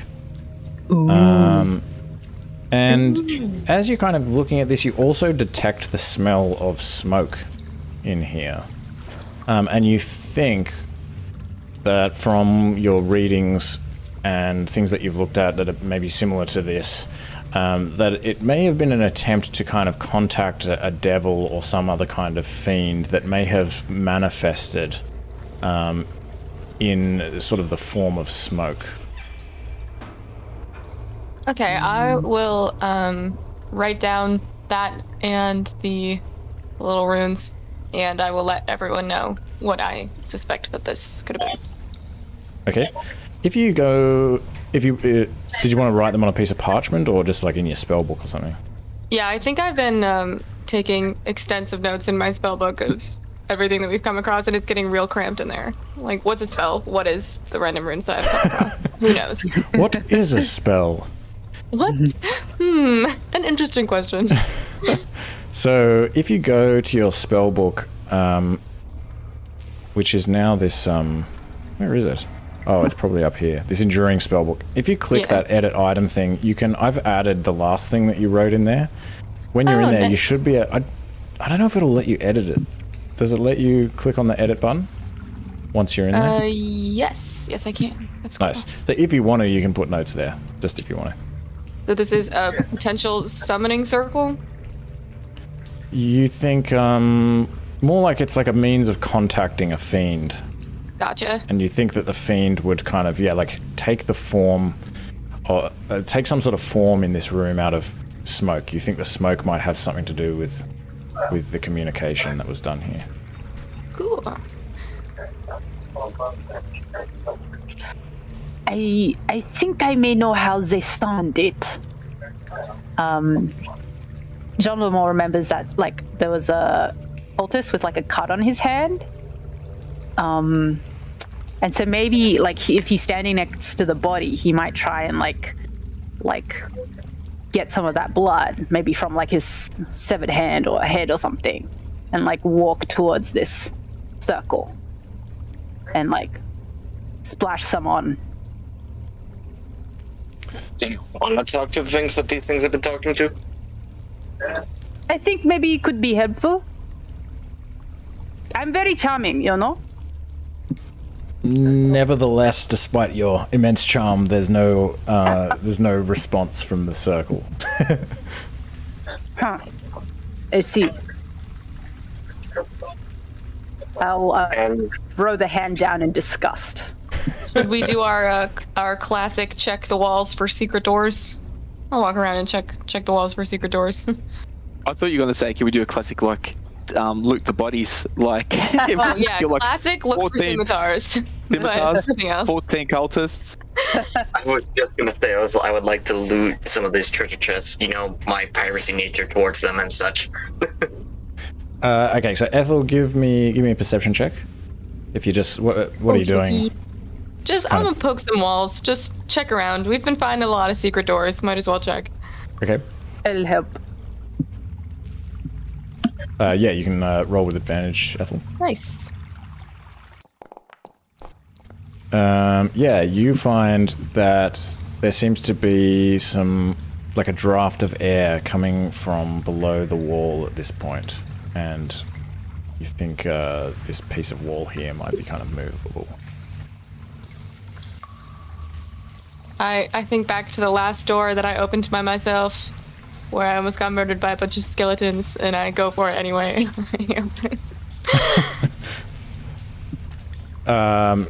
You're not able to open it from back there, though. You have to move in range of the trap. Oh, okay. What? Yeah, of course. I can't mage hand just stone wall aside. No, it seems like a lot. You can try. Sure, I'll try that first, and then I'll go push it if it doesn't work. Okay, I'll say that the mage hand is able to kind of push this wall in, and it kind of slowly slides open. And you see this corridor in here that looks a little bit familiar, again with this trench of sewage running down it. Ooh, lovely. I high-five the mage hand, and then that's it. Your only friend. Because my cat is gone. Okay, and then Mark, are you looting the corpses? Although actually, you might have trouble doing that as a bear. Yeah, I was gonna say, that was just like a general comment to Ethel. I thought she was gonna loot like her standard scimitar, but he'll like to, if he could smell, like use his keen sense of smell, see if he smells anything in particular as he's like knocking over these chests and just like going through them. Okay. Yeah, give me a perception check at advantage. It would be friggin' hilarious to watch, just like us, just watching appalled as he just tears these bodies up. And just like, Maka, stop!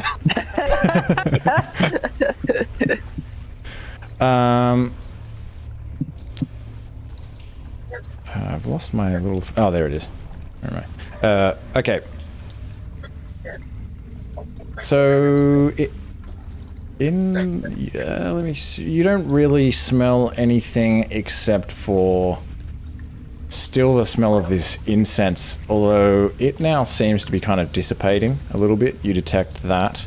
And you also just smell it just smells like cloth. And you can of course smell the blood and sweat of these dead cultists. Nothing else stands out to you. And Kenzo, you're going through these chests. You find most of them are unlocked, and the couple that aren't have like keys in them. And you can also find like little keys on the cultists, and you can easily open all of these. You don't find anything in these aside from like spare robes, and maybe like, you know, a letter to a loved one, a cultist loved one. Just this sort of thing. Nothing in particular that immediately strikes you as valuable. Waste of a chest. Anything under the mattresses? Give me a perception check.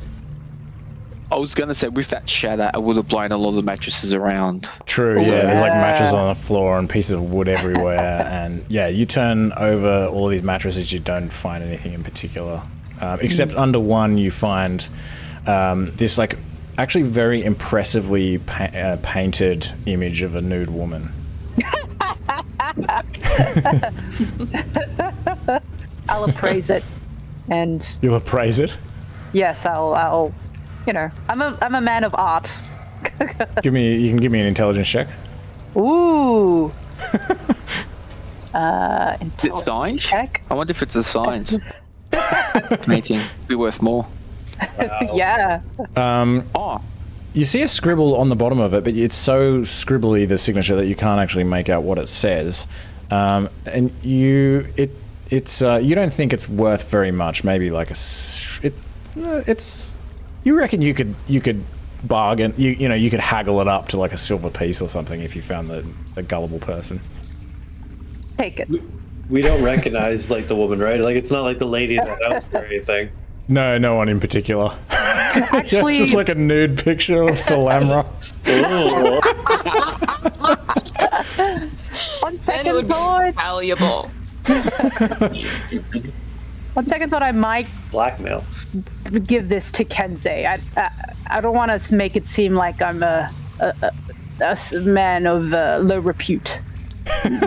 Oh, give it to the man of little repute. Go for it. Very good. Do you take this picture, Kensei? Yes. I find something of worth. If you want, you can go to your inventory and add it yourself if you wish. If you like scroll down to probably where it says like loot down the bottom, and then you can click the add button to the right of where it says loot, and you can just like that, and just edit it on the right and just say whatever you like in there. All right. So, what does it look like? Any this woman is of some sort of race, or just like a? Doesn't seem. It looks like a human from what you can tell. It's just a bit of pornography. Yep. All right, cool.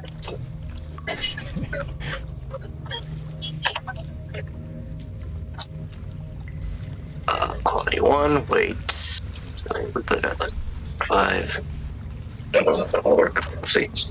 Yeah, you don't see anything else in here of interest. What about the things not of interest? Let's loot these mattresses. They're ours now. You want to shove all of the mattresses into the bag of holding. Oh, I was just like, we all strap one to our backs like a giant shield, and it wouldn't get in the way at all. Now who's got the great shield? Yeah, exactly. No one can hit me if I have 2 mattresses, one strapped to either side of me. I'll give you a small increase in AC, but you'll have to attack at disadvantage. And your dex goes down by like 5. Yeah, for like 12. You fall over in the hallway. Do you get like stuck between the walls? Ooh, That's but true. you won't get sewerage on you. Yeah, maybe you could Exactly. sail No, just down everybody the else. trough. The tiny hut is a pillow fort.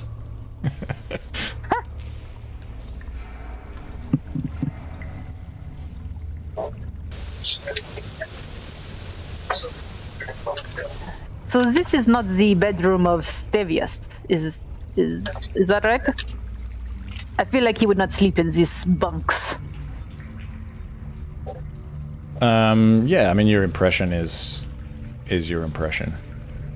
I think there's a door above Kensei that I can see. Yes.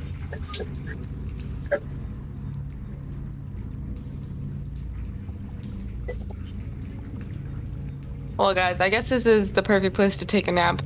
There's already beds in here.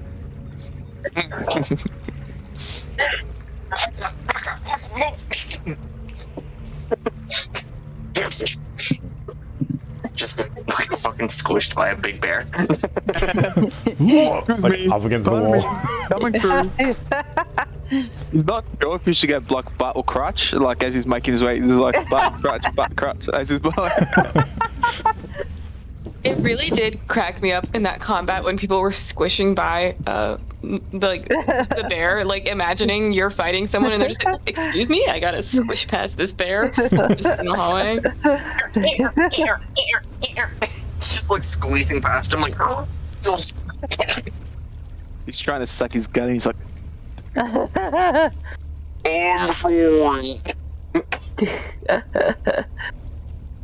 I would like to attempt to open this door, please, Mr. DM. Okay, you can open this just like all the other ones. Turn the wheel and push it inwards. Wrought iron candlesticks, again, topped with flickering candles, light this room, which is heated by a cast iron stove with clawed feet. And across from the crackling stove is a modest desk with a matching chair. Other furnishings include a small table and chair for dining, a bed, an iron chest resting at the foot of the bed, and two tapestries. One which shows spirits rising as Lemure, devils from the river Styx, and another depicting a dead man dangling like a marionette from hooked chains. oh.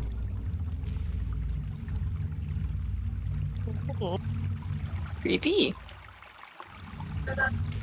And these would be the tapestries on either side of this bed here.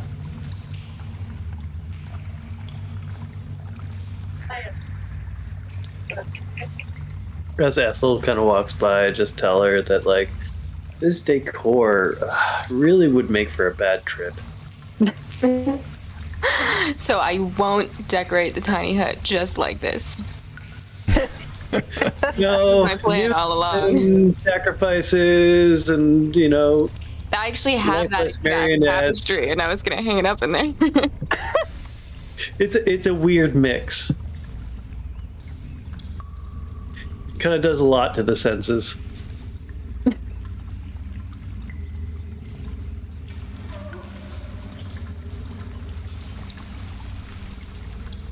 What's this? set? It's a candle in a sort of a candle holder.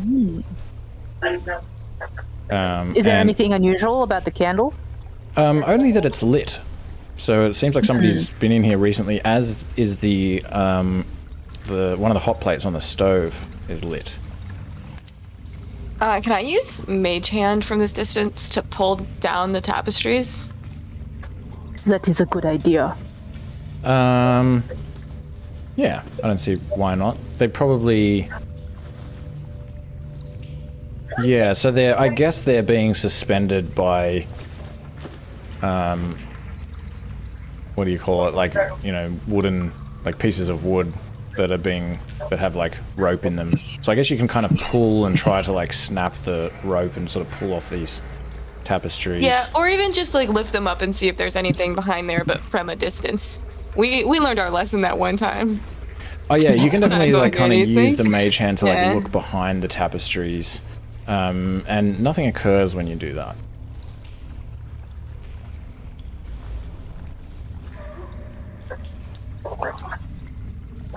How about in the bed? John will whisper to Ethel. I pull back the sheets. Just make sure there's nothing in there. I throw the pillows to each side. Doesn't seem to be anything in the bed. Can I also try to open the chest? I'm assuming it's locked, but it doesn't hurt to try. Yeah, the mage hand is unable to open it. Alright, then I'll be like, Alina, do you want to open a chest? Yeah. Yeah, I'm gonna go over and attempt to unlock this. Lock the gate. And Felist is very keen to see what's in this chest. He kind of steps forward, pushes this chair out of the way a little bit, yeah, give me a... Yeah, Not my day. You fail to open this chest. Cool. Apparently I'm too tired to open this thing. Can I try, I forgot I can spin myself. Can I try using Alina's tools to open the chest? I just go, ooh, let me try. Yeah, you can try, but I won't ask for a roll. You're not able to do it with Darn.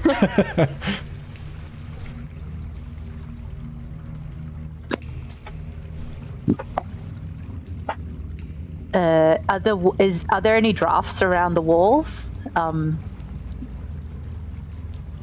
leading to secret entrances?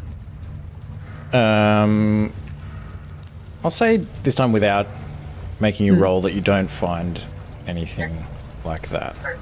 You give it a thorough search, but doesn't seem to be any secret entrances anywhere. You want me to break open the chest? Oh, Marcus says, did we pick up keys off Krieg? Off his body? If it's his room with his chest? You know what? I think that although you didn't, you probably would have. So let's just say that you did. Oh, wow, look at these keys. I forgot that I had. Yeah, that's right, because you, Ethel, you did loot, Yeah, I got some poison, which is pretty fun. They were hidden inside his head. Oh, wow, I know how to look there. That's it. So yeah, I guess I'll open up this chest with the keys instead. Okay, you can pretty easily open up this chest with the keys, and inside it looks like it contains some very neatly folded clothing. You see a silver pendant shaped like a right-handed gauntlet on the end of a silver chain. And there is also resting on top of this pile of clothes and next to this pendant an unusual looking cube-shaped box about 5 to 6 inches on a side. Gold and brown in colour, except the material it's made from doesn't appear to be either gold or wood, but more like some kind of strange metal that you can't identify it from looking at it.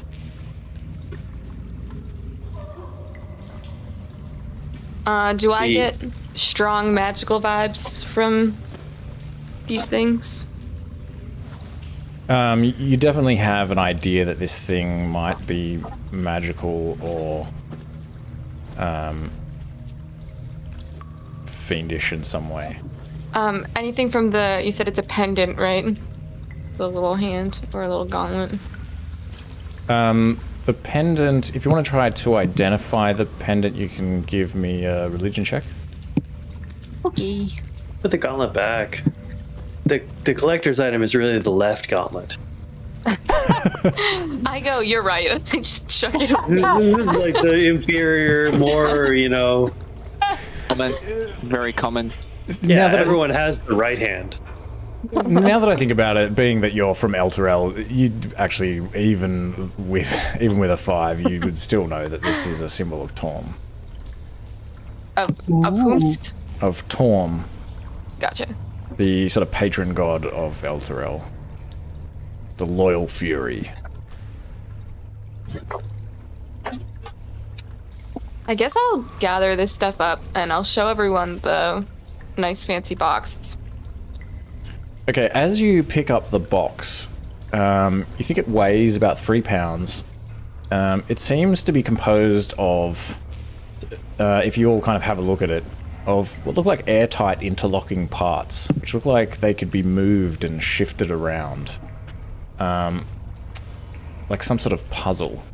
And as you look at it, all of you kind of simultaneously feel this sensation, like a shiver just basically runs down your spine. And you all feel a deep sense of fear and dread. There's something about this box that makes you feel very uncomfortable. It feels very alien, whatever it is, and you intuitively sense that it's both very important to someone and very dangerous. Can I wrap it in Maka's bedroll? Come in handy. I mean, of course, before you do that, Fallister will also kind of say, may I have a look at it before you put it away? This may be what I am looking for. I mean, a box that kind of like feels like a sense of dread and alien to us. I feel like if that's not the box you're looking for, I don't know what is. Yeah, I'll let him take a look at it, but I don't want to outright give it to him either, you know? Okay, so he takes it and kind of looks at it, sort of furrows his brow. He says, yes, very, very strange indeed. He says, he kind of looks at you, sees that you are kind of standing, I guess at this point, fairly close to him. Perhaps he's kind of stepped over to here. And that you're kind of watching him closely. Like you don't really, as you said, wish to give him this box. He says, do you mind if I hold on to this box? I don't mind you taking it, but I want to make sure that we can talk to the Flaming Fist first, because we did maybe just murder some very important people, and this is maybe the only good thing we have to show that we were right to do that. True, I understand. I will happily go with you to see the Flaming Fist. Alright, then that's good. Then you can hold on to it. That's fine. He kind of, so this thing's, yeah, about 5 to 6 inches on a side. He kind of, so at this point, realizes he doesn't have, like, a backpack or anything. He's been, like, sitting in a prison cell. He says, on the second thought, if you do not mind, until I have found, recovered some of my items, perhaps if you could carry this for me, I would like to travel with you for a little while longer, if that is okay. Yeah, I'll take it and I'll put it in my bag of holding. And I do offer him just one Hessian sack, just in case he wants it as a bag. But only one. I was also going to offer a Hessian sack. Everyone just pulls one out from like, they're like, you gotta have one of these. So you're handing him a Hessian sack whilst also going to put the box in the bag of holding? I was gonna do it one after the other. I'm not gonna drop this box on the ground. Okay, which do you do first? I don't know. You're making me nervous. He just says, wait a minute, I don't know if you should... Is that a magic bag of some kind? I don't... yeah. I'm not so sure it is a good idea to put this puzzle box into a magic bag. Okay, I'll put it in my normal bag. Well, perhaps I may carry it after all, seeing as you have given me this Hessian sack bag. I would appreciate it. Cool, I'll give it back to you. Can we get some insight on, like... I really want to know what happened. Seems to be erratic and more increasingly erratic behavior with it? Yeah, give me an insight check. He also explains it himself. He just says, of course, I will go with you to see the Flaming Fist, but it is simply this, I believe, is the item I am looking for, that Silvira is looking for, and I hope it is okay with all of you if I take this to Silvira, for, as I said, she feels that she may be able to open it. And with a 14, you don't get the sense that he's being suspicious or anything. You just think it's the object of his search. One question. Why should we not put magic bag in my bag? I do not know exactly the nature of the magic of this box, but I do know some things from speaking with my master, Silvira, that if it is some kind of... if it contains an extra dimensional space or some kind of magic that perhaps could interact with the box, it could be dangerous.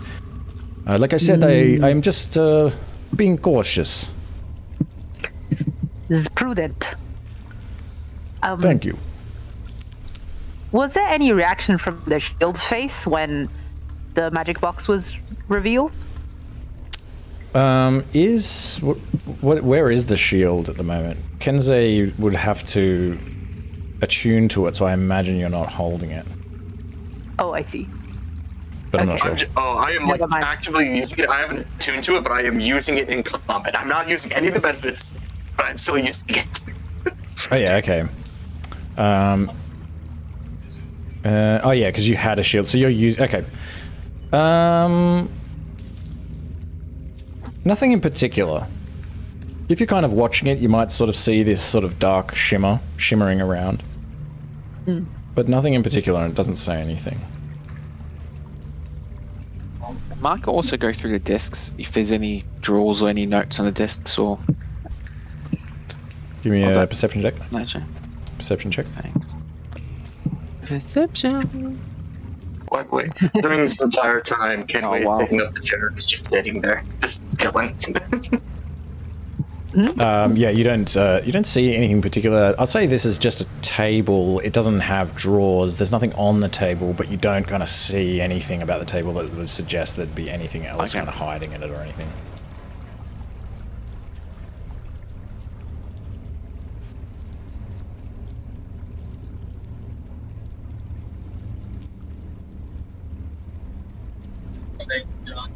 So, do we want to leave? We ended the main high board. We got the box. Is there anything else? Been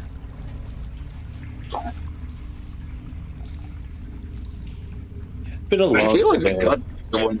Yeah, it's been a long day. I feel like we got everyone we needed to take care of everyone important. If So we maybe leave it too late, it will start to get quite dark. I'm not sure exactly what the time is, but we are not supposed to be in the upper city after dusk. I don't think we're supposed to be in the upper city killing nobles either, so we'll see how that goes. That is true. I think that's a good plan. We should get the Lady Siona. Yeah, let's go. On the way out? Invisibility is a concentration spell, so I can only cast that one at a time, right? Yes. I think. Damn. Now I have 3rd level spell slots, and I was like, what if I just made us all invisible when we left? Ooh. But I can only do, I think, 2 people.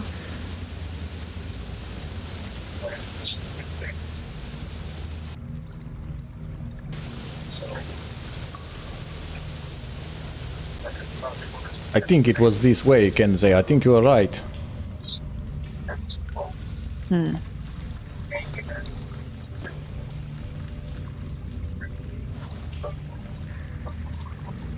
gonna come back in here and like step over these corpses and this pile of ash that used to be the devil that you fought.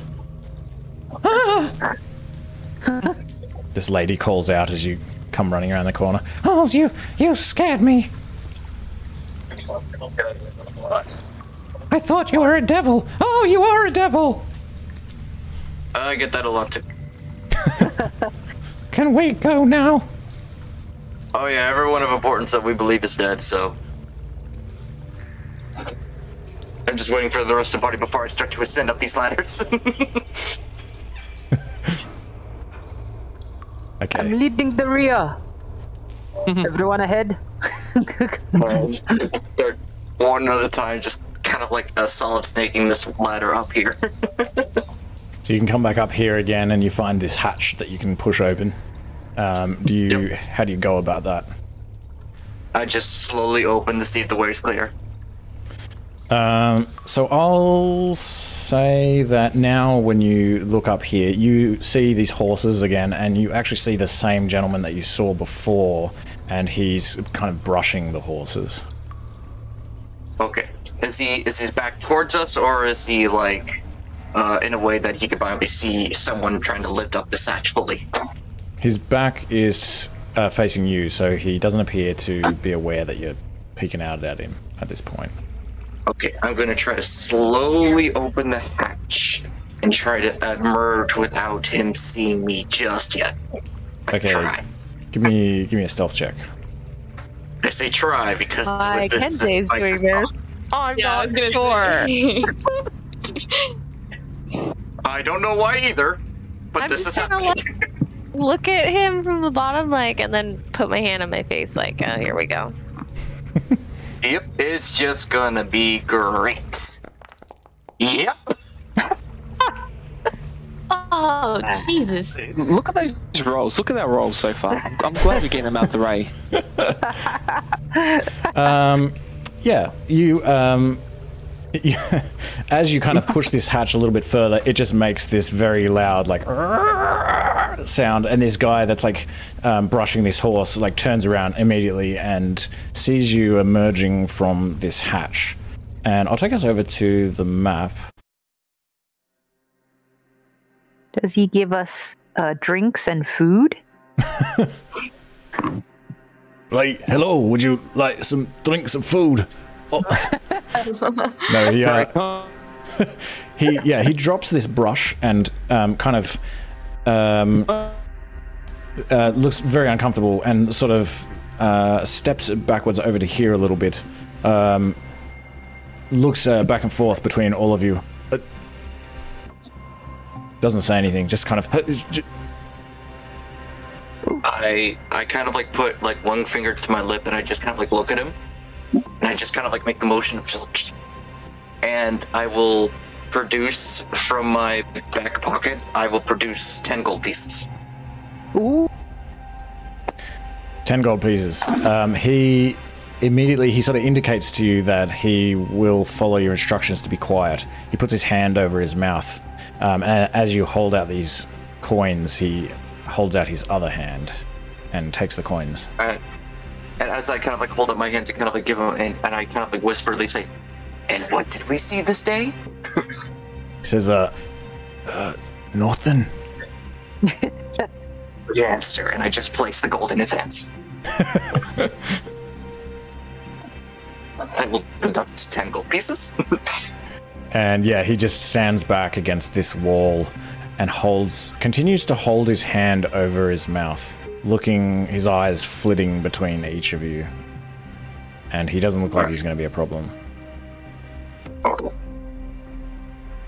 I'll let the other people know that kind of like, come on. Just like as everyone just starts to ascend fully.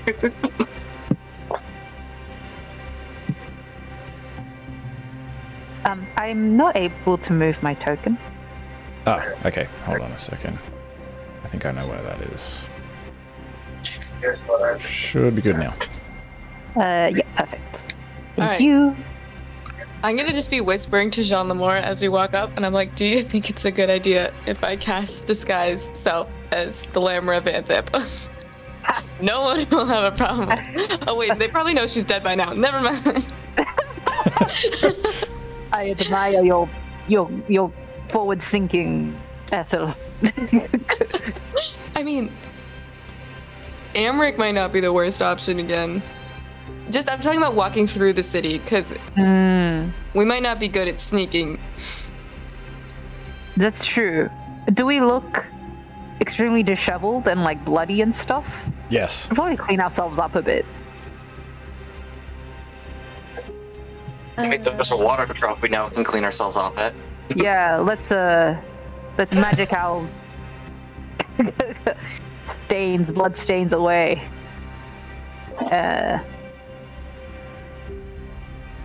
I'll quietly whisper prestidigitation and help clean up. So, in my world, you must sort of chant this Yell? reverberating chant, like, and that is how you would cast a spell. It kind of, it's like when Gandalf begins sort of chanting magic, and it sort of like echoes throughout the room. It's like louder than talking. Put my face in a bale of hay and do it? Only if you had a mattress that you can talk into. I said. Would have been so useful. I mean, we can just go back down the ladder, close the hatch, have you guys chant, and then open it up, and then have you guys climb out just freshly clean. You can do that. Ooh. Yeah, of course. I was thinking you were saying you could also cast it down there and then come out and like, you know what I mean, like hold the spell and then cast it silently. Right. I'm just gonna peek my head out, make sure no one's around. So there is a window here, and so you can see what you can see. All right, it doesn't look like anyone's around, so I'm gonna start chanting and cast Standing next to the window? No, I'll move back into the room. I just kind of check it out real quick.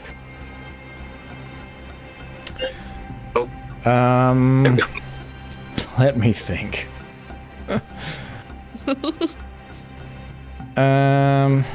Okay. I mean, there's also horses in here that are probably making some noise as well, so it's not like, They're quite quiet, though. I'd say they're probably pretty relaxed. They look a bit nervous, like a bit spooked that you're here, but it's not like they're making a lot of noise, like whinnying or anything. I will say... I'll say that you get away with that. Nothing occurs. Immediately, at least, anyway. Also, where's the blonde woman? The other lady that we're escorting out. Oh. How dare you! I am not an escort! Oh god, where is she? There she is. There you go. So, I'm trying to remember, was she also like a lady of importance to like one of the noble families around here, or was she like working for one of them? I'm trying to recall from last session. I am married into the Hune family. My last name is Theone Hune.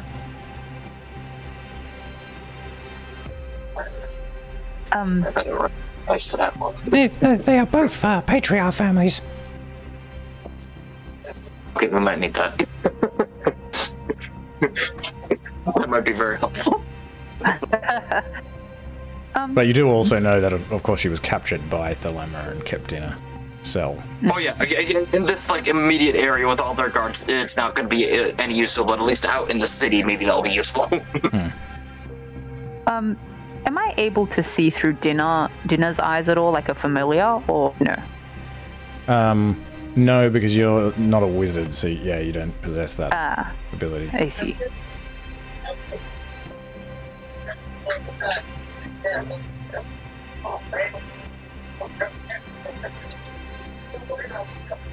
I mean, I don't know if we have that many options. We might need to just go for it, So, Unless from you can... this...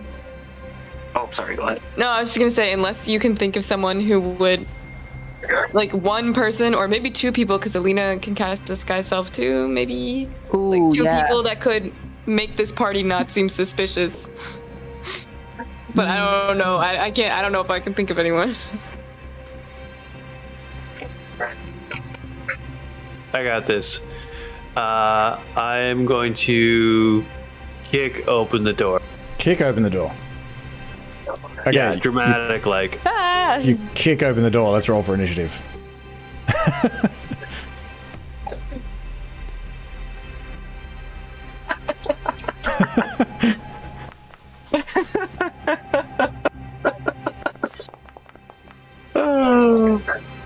Yeah, let's be all sneaky. Just kidding. Oh. Fiona Hune immediately sort of backs up over to here. Ah! See if we can get it's right now. And let me know if anything's not in the initiative. Should be good. I believe.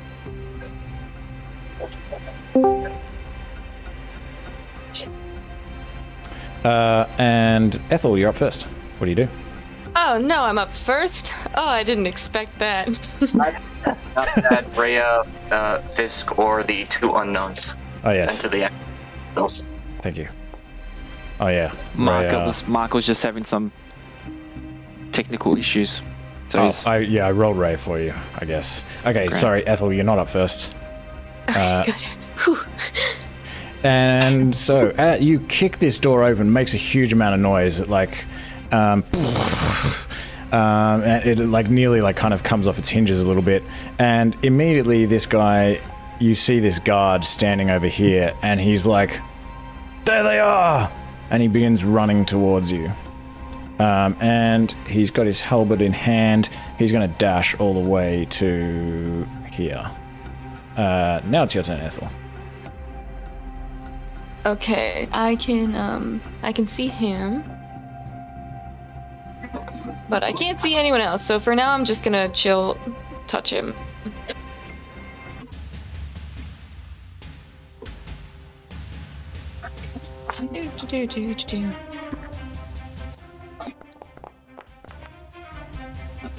Nice. Hooray! I like when I don't need to ask if it hits or not. 23 necrotic. That's a lot of damage. That doesn't feel correct. Cantrip? Yeah. Oh, that's a crit though. That's why. Yeah, I know, but it still feels like a lot. I guess last time I did 11, and that's So about it's 48. double that, so. That's crazy. All right. That does a lot of damage, but yeah. That's yeah, so this hand kind of passes through him. And you see him kind of like shake and shiver as he kind of takes a little bit of a step back, very shocked to have this magic cast at him as he runs over here, swinging his halberd. But then he kind of steals his resolve and grips the halberd tighter and continues to move towards you. Marco. okay. Sorry, I'm just getting my bearings. I'll step outside. Oh, sorry. Is that the way that? You're good. I kicked open those doors. Yeah. And did I see which way? Oh no, no one's. So who was the one that has the halberd that's sticking out? Just this guy here. That's fine. Oh, for some reason it's not on my screen. That's why I didn't see him. Oh. More technical difficulties. Maybe you try to refresh. Yeah, I'll refresh it. And you can also see a guy over here standing on the porch who is beginning to run as well in your direction. Okay.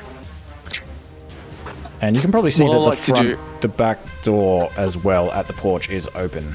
So somebody has managed to smash through that door. Okay. While it's reloading, what's the weather like today, Adrian? In Baldur's Gate. It's getting dark. It's like late afternoon, and I think I know what you're gonna do. And it's actually getting a bit cloudy. Actually, it looks like it might rain. There might even be some kind of thunderstorm. I've got a feeling as well. I've got a tingling in. I'm glad you said that. So I'm just calling up character sheet. Yeah, there are some dark clouds actually floating just within your vision. I almost sensed a calm before the storm. Calm before the storm. A calm before the call of the lightning. I like the calm. All right. Jeez, this is going to be big. I've been just. I like the area of effect. So just mess. If I can, where's that tool to move it? So yeah, it's the ruler tools, the second one down on the left. Yeah. Yep. So there. So count the storm cloud, not the. Oh, that's great.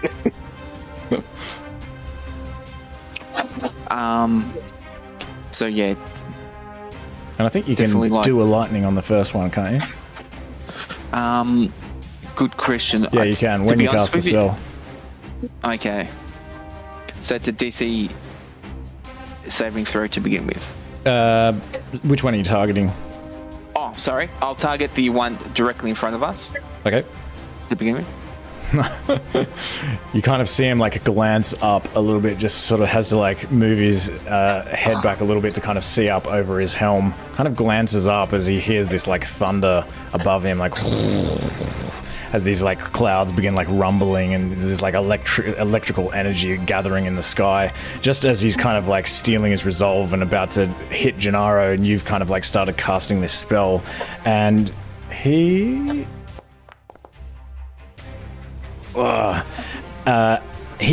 because of this kind of sees it coming. He well, I don't know how you can move faster than lightning, but this like arc of lightning just comes crashing down from the heavens and like strikes the ground like just next to him. He kind of like jumps out of the way, almost like jumps just before it strikes. Like he kind of knows, he kind of expects it, and he just manages to get out of the way. But I do think it still does like half damage. Yeah, half as much damage on a successful one. Yeah, so he kind of like jumps out of the way, but it like strikes his leg anyway, and this electrical energy like goes through his body. Like okay, so I'll do the damage plus with the storm. That's an additional 1d10. So let's see what happens. Whoa. Nice. And does it also make him prone or something? I feel like it does. It does something else. Oh, maybe it doesn't.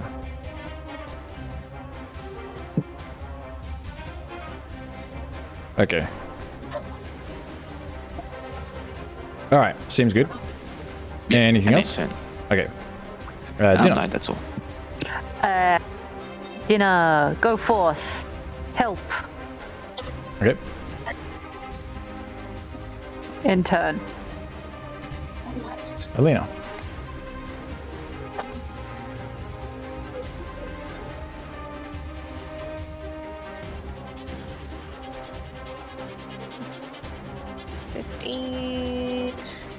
Okay. I'm gonna attack this guy with my dagger and booming blade. Yep. Just in case he doesn't die. Oh yeah, advantage things. Well. Still hits him.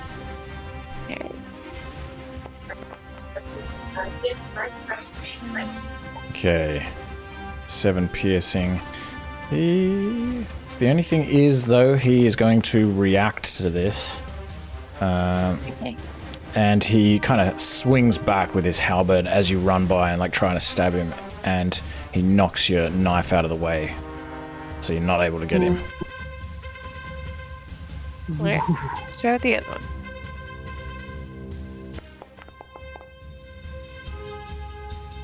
That hits. Okay, 5 piercing.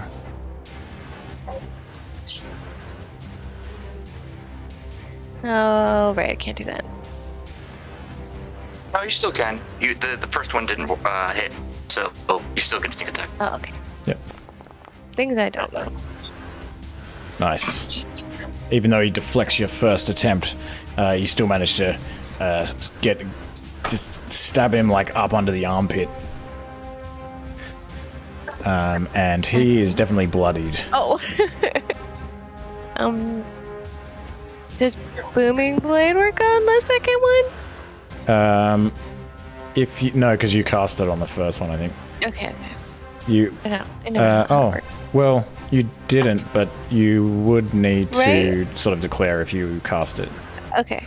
Okay. But we can say you cast it this time. That's all right. Okay. For next time, I'll say it for the second one. I never know if I could do it on the second one. I always get confused. It's It's essentially you would do Booming Blade first because it's through the spell that you do the attack. But yeah, you do 8 thunder damage to him, and he is looking like he's very tired of having thunder damage done to him. The thunder only goes off if he moves. Well, you do an auto. Oh, doesn't it? I feel like at level 5 you should do auto damage, doesn't it? Well, at 5. Or is it rolling it at once? 1d8. Yeah, so the damage is the auto damage, the versatile is what it does when he moves.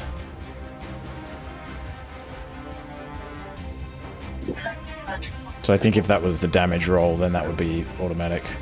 That was the first time. Attack deal. Wait, what's... I don't know what's why that I for? rolled twice. I don't know. I don't know why it rolled twice. I just rolled damage once and it rolled twice. Okay, that's okay. You did 8 damage to him. That's all right. I think at 5th level, the melee attack deals an extra 1d8 thunder damage on hit. So that was, we'll say that. Oh no, because that was a 2d8. I'm very confused. I don't know why it's. I just rolled. That's okay. We'll say that it did 7 damage to him. Oh, at level 5, it does 2d8 if it moves. So it rolled the versatile and the damage at the same time. Right. Okay. So that was. So it should have only done 3 damage to him. Yeah, I think that's what. So that was the versatile. Yeah, so if you roll damage, it does both. Oh man, I can't get my head around. Hold on. So 6. So I said it did 7 damage. Fuck, I don't know what I've done. Okay. Let me see. I'm gonna undo that damage. Healed him 1. I'll undo that. And now he'll lose 3 damage. Okay. So he's been hit by this electrical energy, but he's also got this these kind of sparks and electricity kind of reverberating around him in case he tries to move. This guy, also seeing this cloud above, kind of like looks up a little bit anxiously as he runs this way, and he's also going to dash. Dashes all the way to here. Gennaro. All right. Am I allowed to step on the cat square or no? I'm saying no for the rest of this session because I'm kind of confused. Looks like there's kind of conflicting rules, like because it says you can't share a square with an ally, but then you can share a square sort of if you're tiny. But then it seems to be the wording of it is just saying that tiny creatures can be with other tiny creatures, but then you can move through an enemy if you're 2 sizes smaller. And I don't know. So dinner is not an ally, and then we can wait in the same street. Well, it would mean that you can move through. I'm just confused. I'm just generally confused. So we're going with no, you can't for the time being. Fireball. Okay. Ooh. Yeah, I just kick open the door and cast Fireball. Right. Although we're going to... Yeah, I'm going to take the barn as possible collateral damage and just cast Fireball. Okay. Barn and possibly part of the mansion too. Oof. So where it is you wouldn't hit the guy that's closest to you. Oh, I see. It's coming through his square, so that's what I thought. Yeah, but it needs to be, I think, 50% or more. Dang. But you can move the fireball. So if I do that, am I affecting Alina, though? No, but That's you need to go on technically a under. vertex. So it'd need to be there, and that would affect her, whereas that wouldn't affect him. Wait, that would the last one would or wouldn't? So this one won't get him. Yeah, and then I redid it, and then it was over 50% of his thing, was it But not? this also will get Alina, is what I mean. It looked like you moved it one square up instead of left to get. Yeah, I did change it a little bit so that it would affect him and not Alina. It has to go on a vertex, that's the only thing.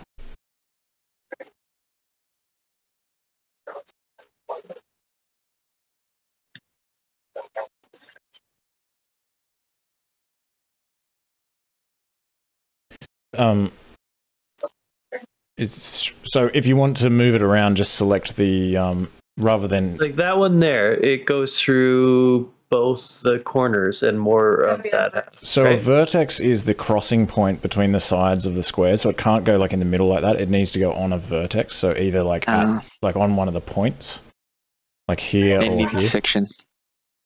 Oh, okay. Like where the lines of the squares cross. I see.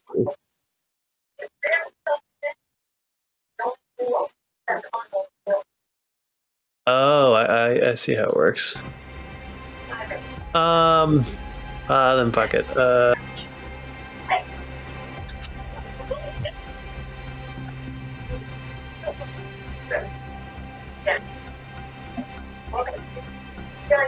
All right, I'll just cast Tash's Mind Whip, and so do I get, because I have more sorcery points, do I get all of them back, or do I get one sorcery point back? Oh, so it's like given all of your sorcery points back? Yes. It's so okay. Let me have a look. What did you have? Because I think I had 4, and I had 0 of those 4. So do I have 1 sorcery point? Just then? 1, yeah. In that case. Oh yeah, even I'm looking at the wrong thing. So I will cast that on and use the sorcery point to target both these guys. That'd be 1 as well. So you're okay. So you're casting a sorcery point. So you're on 0. Yep. And you do that as a bonus action, and then you cast Tasha's Mind Whip on both of these guys. Okay, cool. Pass. And this is the lower guy. Fail.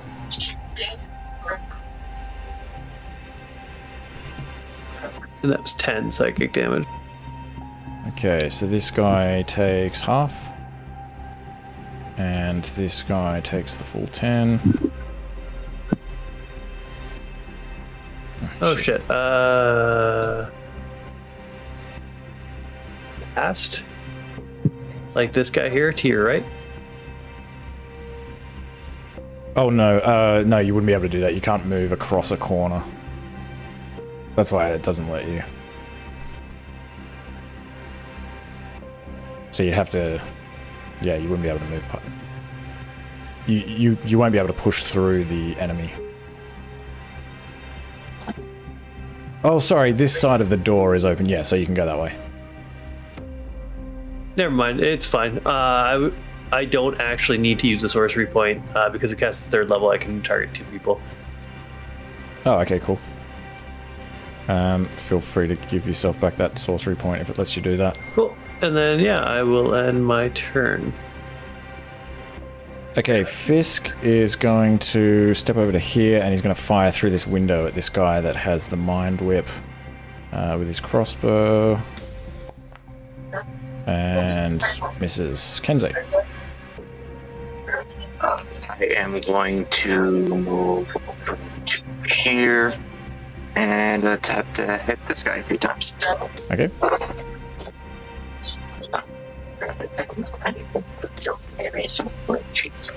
Warning. Attack.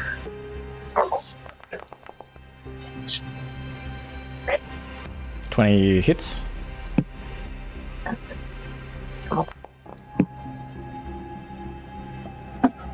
Okay, 11 bludgeoning is enough to kill him. Cool. I am then going to I don't want to do this. I am going to then use 5.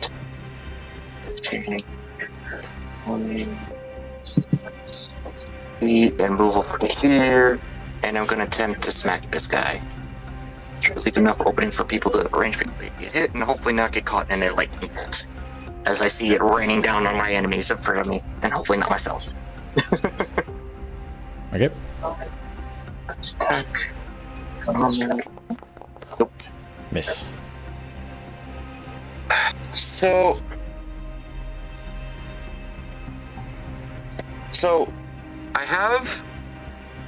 I'm looking at it, and it does seem like a lot of my some of my uses are still there. I have not used Second Wind, or at least it's telling me I have not used Second Wind, but I don't recall if that's true or not from the past occasions. But I don't, since the long rest in the dungeon, I don't think I used Second Wind yet. Okay. Yeah, I don't know why it's all screwed up, but yeah, if you don't think you used it. Yeah, because I don't remember if I don't recall what it being used, because I did use I did a lot of healing beforehand from the short rest, so I don't think so. So I'm going to use it just. Actually, it looks like you did use Second Wind. Your level 4 character has 0 out of 1. And actually, now that I think about it, I think I do remember you using it as well. You should have 1 fire rune, 1 action surge. You should have 2 out of 3 giant smite. And you should have the yeah, so you've got what you have now. Okay. Yeah, sorry. So then I will not do anything else. Okay. Jean Lamont. Okay, I shall viciously mock him. I'll say actually that you probably can't stand there because you're kind of on top of this forge. Okay. But I'll yeah, come over otherwise here. he will test his resolve. He's not offended. Okay. That's my turn.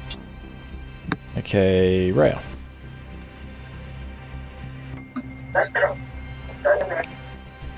So Angelo. Yeah, Sorry. yeah. Yep. Ray is going to. Sorry, what? She's got a bit more health. I didn't see what happened to her earlier. Like I had some PC issues. Did she get some more health back? Did someone give her some healing? Because she was bloodied before we went up. It's supposed to be linked to her character, but perhaps it's not. So that may be an error of mine. Just give me a second. It's okay. I know what she was on. Oh, okay, sweet. Yeah. She didn't get healed. Okay. I think she's actually going to... she's going to wait here and just hold an action if... No, it's not linked. Oh, sorry. There. Oh, no, sorry. I'll go out of range. Just hold an action. That's a sword attack if the guard happens to step towards her, because she's been pretty battered. Okay. Sounds good. Alright, at this moment, at the top of the round, some other people emerge from this back door. So I'm going to put them here and put them in the initiative order. And Ethel, your turn. Ooh. And they're yelling as well to back into the house. You can see this Gennaro and Alina and Kenze and Marka. They seem like they're like, it's this way, they're out here. They seem to be yelling to more people that may be in the house. Okay. 10 feet. Which door is the back door? Can I not see it from here? 5, 10. Back door, this is like the back porch. These are kind of like some columns, gotcha. and this is a little raised bit with some stairs, and then the back door is just in there. Ah, I forgot I just got close to this guy. Hello, guy. Hello. Yeah, we just have a polite conversation in the middle. Oh, hello, how are you doing today? Nice to meet you. Weather's not looking too good. Sorry, I was doing the voices. Okay, so it looks like I should be able to cast Dust Devil.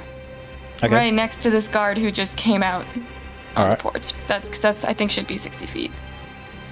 Okay. Yep. So they have to make a save, a strength save, which actually they're probably gonna be pretty good at. But So you cast it like on him? I think it's creatures within 5 feet. So right next to him is good. Oh, okay, and it'll affect all of them. Yeah, because Okay. it's and it stays. So people coming out should have to make strength saves as they go through the door. Okay. So is the strength save on its turn? It might be.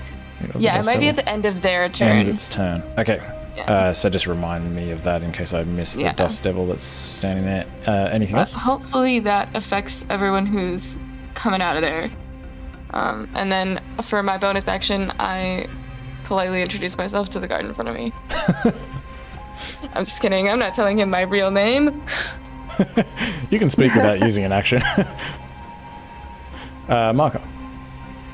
Marco will like to move into that position. Okay.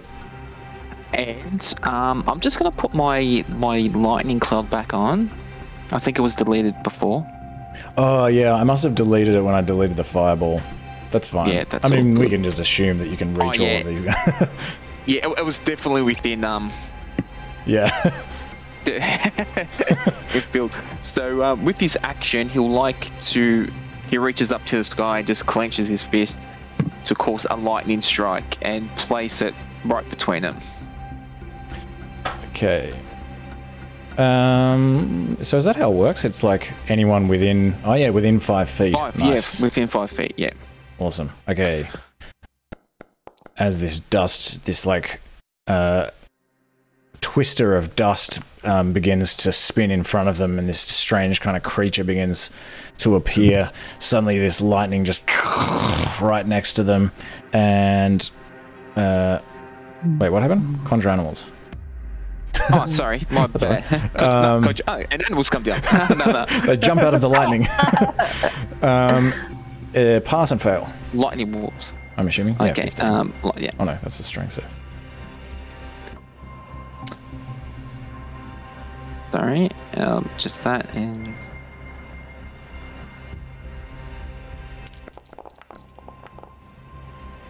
Nice. Okay. Half damage and full damage.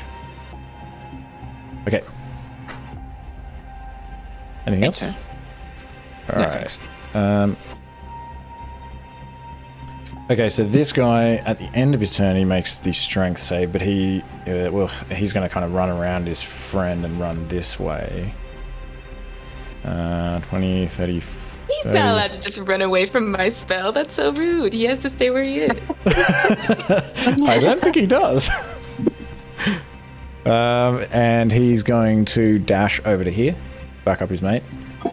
And are any of them even fighting? They're just dashing and standing there. Okay, Dinner. Dinner's gonna go over here, I guess, and help this guy. Okay. Help him? No. No! Elena. I'm going to attack this guy in front of me with Booming Blade and my dagger.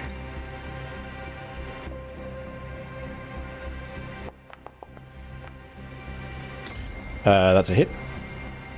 Fantastic. Alright, 8 damage. Sneak attack, another 13 damage.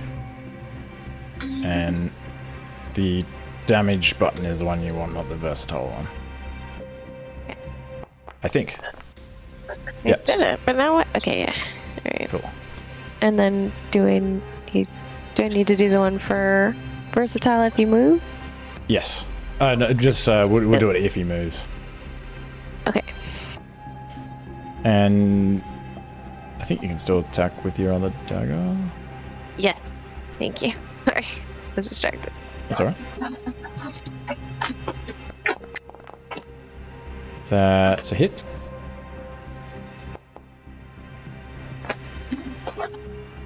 But this one is not the... So you can't do sneak again, and it'll also only be the 3 damage. Okay. Alright, this guy is going to attack somebody. He's surrounded on all sides. He's going to attack Kenzie. He's got multi-attack, so a couple of halberd attacks. Misses, and hits.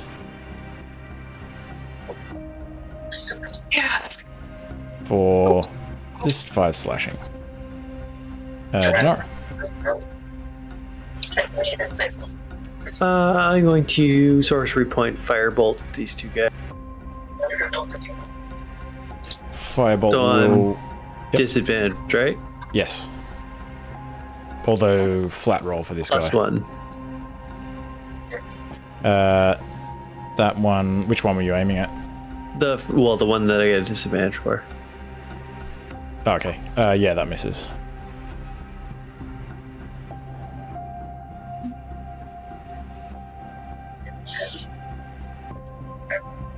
Kind of like knocks your hand with this halberd, and your arm gets like dashed upwards. You fire this bolt into the sky. It like merges with this cloud and causes more thunder, like lightning, to charge in this cloud. Don't ask me about the physics of that. I don't think. Yeah, that misses as well. And my turn. Okay, Fallister is just gonna stick with what he's doing and aim at the closest guard through this window. And misses. Actually, he... Yeah. Okay, Kenzie. I will continue the attack.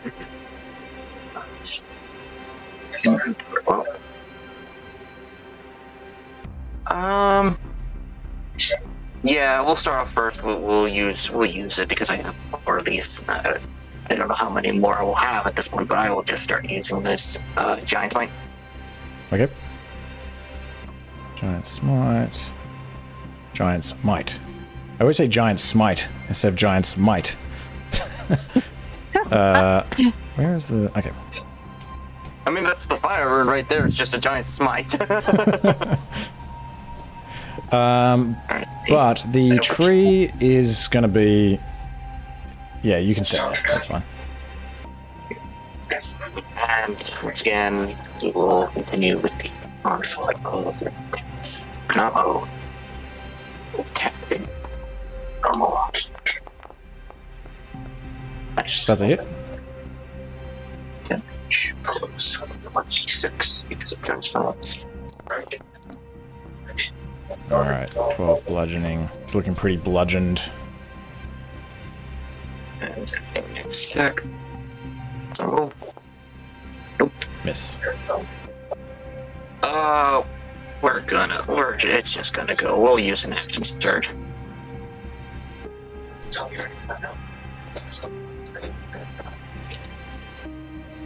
I don't know why it's listing damage for an action surge. I don't want to click that. Yeah, Normal.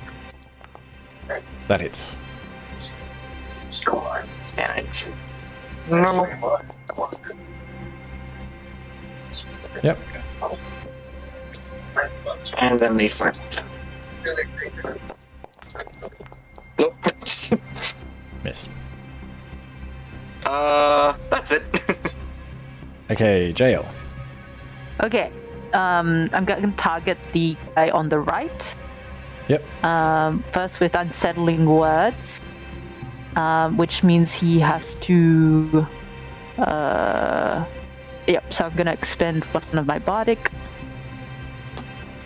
Okay. Oh. Nice. So he's going to subtract 10 from his next save. From his next save. It's a D. How'd you get a 10 D8. from a D8? Yeah. It's just rolling 10. Okay, I'll just like manually do it. Yep. I have to fix that later. 8. Then I'm gonna make him vicious move. I'm gonna say the other gods. You're not very good at your job, and the other gods think you look silly in that hat. Okay, and he definitely looks insecure about his hat, which definitely it looks like too big for him. And the guy like next to him, even though he's like severely wounded, he kind of chuckles a little bit. And this guy takes some psychic damage, and he's viciously mocked.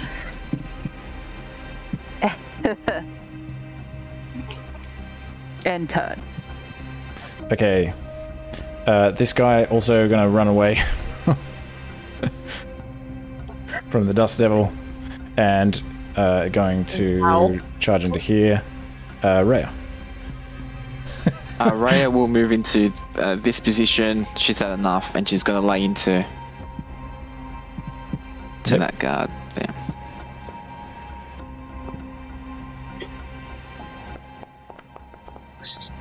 That's a hit.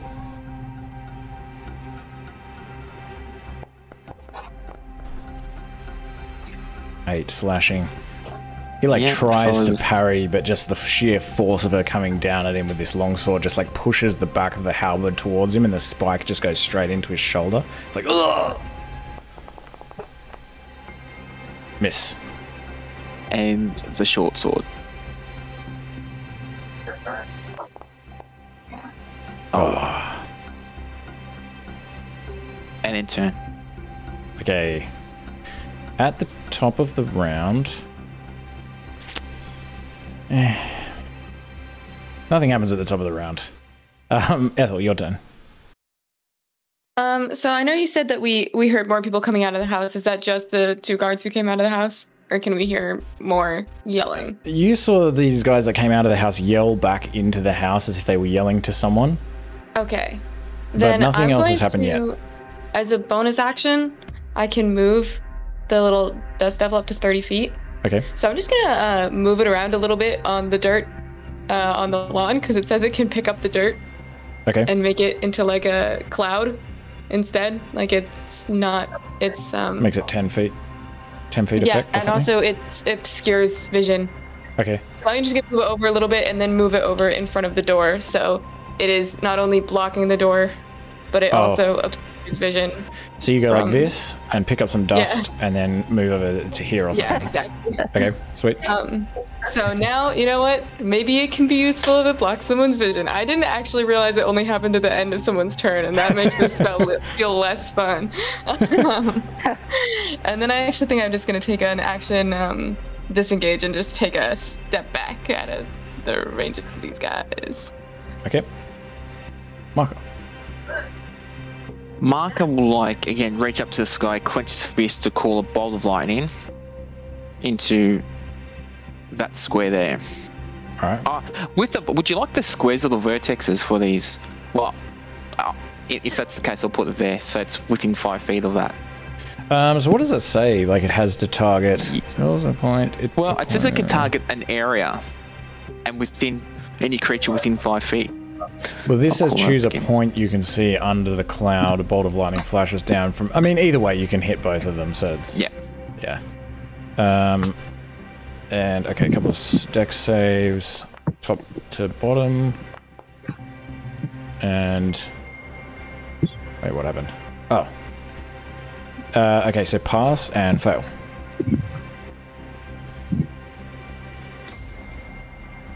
Alright.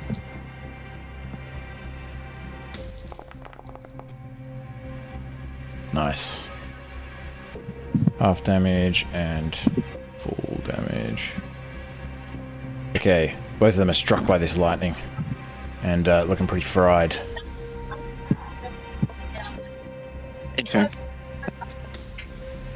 Okay, this guy is going to make an attack against someone. Ooh, he's going to attack Dinner. Got multi-attack. No. He'll have disadvantage on the first attack. I think you just don't like cats. And he's going to go second attack. Normal attack. Hits. Oh! It does have 4 hit points. 5 hit points. He kills Dinner. Just splits it in two. If you kill Ben Dapper's cat, you're gonna get fired even if we die.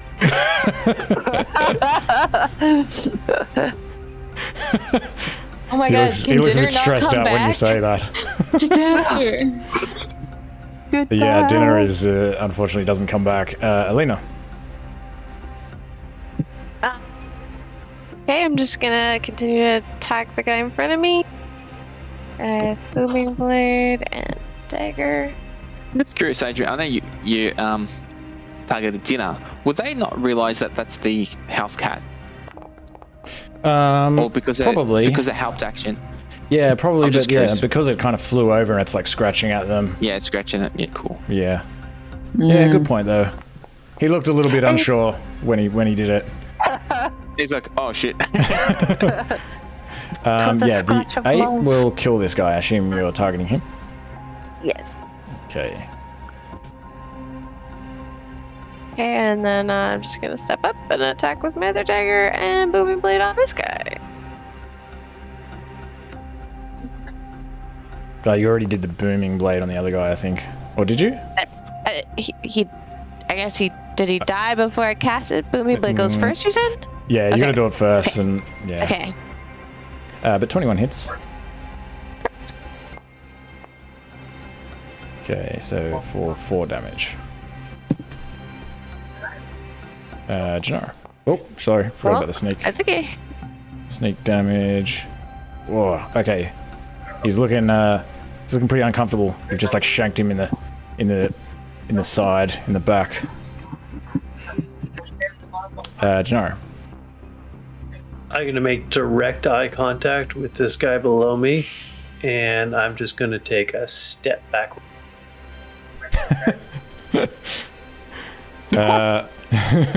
He sees you shimmering with frosty magic, and he does not. No, I'm just kidding. He wouldn't do that. He swings at you. And hits. 4. 4? Oh, sorry. Oh, my bad. He does 11 slashing damage.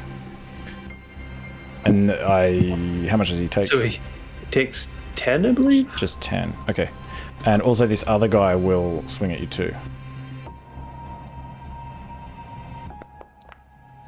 And he hits. For 3 slashing. And he also takes the 10, I imagine? Does it only happen once? No, because he actually he got through all of it, so it's gone. Ah, okay. The first guy destroyed it also, yeah. Okay, so there's no more Agathis. Yep. Okay. And so, sorry. Oh, I step back just so I can just like stare in his eyes and do Mind Sliver on the guy below. Okay.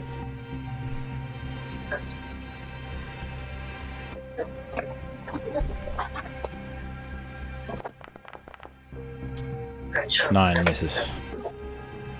Oh no, it's a save Sorry, throw. my bad. It's a save. Save. Okay, so it takes 9 psychic damage. And his mind slivered. And I'm just gonna use like the head exploding, you know, like the hand exploding, like, you know, like when your mind is blown. Do that as well. That might. Just yeah, exactly. mocking him. And continue that eye contact. Fallister will aim at the guy closer to him again. And hit. For 7 damage, which I think will be enough to take this guy down. So he's dead. Kenzie. So both of the guys, if they were still alive, used up their opportunity attacks. I'm trying Yes. to hit Janara, correct? Yep. Alright. So, taking my time, I'm just gonna walk around this tree a little bit. Right there. Go. Oh, wait. That's alright. Oh yeah, Yeah, you can't go yeah. there anyway. Yeah. Wait, I think for some reason it overshot for some reason. Hold on. I'm confused. Because I'm like trying to get like a move around the tree a little bit. Yeah. For some reason. I guess you can shot go me. like this. And that should do it. Yeah, you can do that. You can go like that. All right. Oh Jesus! Oh Jesus! Sorry, I shouldn't have. But yeah, you can make it to there. I think that's fine. That was interesting how it like repeated the action, but from where you were. Okay, I'm just gonna make 2 attacks now. Oh yeah. So, okay, so we got no reaction. 13 misses. I would technically get. Do I technically get a +1 flanking just because of where we're at? Yeah. So, Okay, but still misses. 14 doesn't hit anyway. No. Yeah. So I'll just collect that in next time. Maybe it's doing something would actually look normal. Nice. Woo. Damage. He turns as you run around this tree, just this giant, towering, pale tiefling swinging this massive Kanobo. And how do you end him? So the first attack just kind of like dodges out of the way after it kind of like gets like kind of like glee from that. I just sort of race it up, and as I do, lightning crackles. That's just this kind of like ominous killing of this ominous energy floats around the shield that goes up the Kanabo, and I'm like, just like bring it down into a smug face, and he goes, Uh-oh. Crushes him. And okay, so at the moment you know that there are very likely others on their way, but you have sort of a moment to very quickly decide what you want to do at this point. Kenzo, you can see a gate over here, and you can also see this gate down here. Down south. So, technically speaking, we're not... Are we still in the combat tracker, or are we...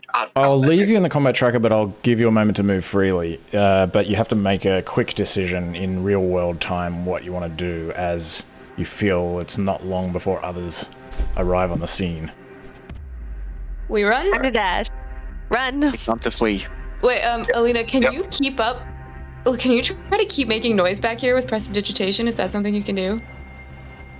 Yeah. I just mean we don't want them to know that we're running yet. Far. Like it. Yeah. I think it only lasts. I don't know how far. Like how far I can go. Yeah. Yeah. Okay. I can do some non-harmful lightning strikes just to. Yeah, I'll leave make my some dust noise. devil there for as long as I'm technically in range. I don't know. It's probably only like the range of the spell, but. Okay. And then it's obscured. Yep, so you run down here. You don't see anyone else. I was just gonna say, run down here. I'm gonna try to like open up the doors with my massive form and just kind of like going, come on, like trying to like shoo people into this corridor now. Can I say that I scooped Dinner's body? We'll give Dinner a proper burial. Yeah, you can do that. The problem is that this gate is locked. Alina! Sorry, I'm lagging. That's okay. I'm going to try to pick it. Oh, give me this one at a disadvantage because you are having to do it very quickly. How high is this roof above us? Or like defense? I think it's like 12 high. Alright. With my massive form. Yeah, if you wanted to try to smash it open, but I'll say that Alina, you are able to very quickly and impressively unlock this With gate. disadvantage. Oh, I was gonna say. Apparently, I can't do it while I'm relaxed in a room. You need that pressure. Yeah. Yeah, Alina just excels well under pressure. That's the thing. JL, Clancy's still here waiting for us. Where? Yes.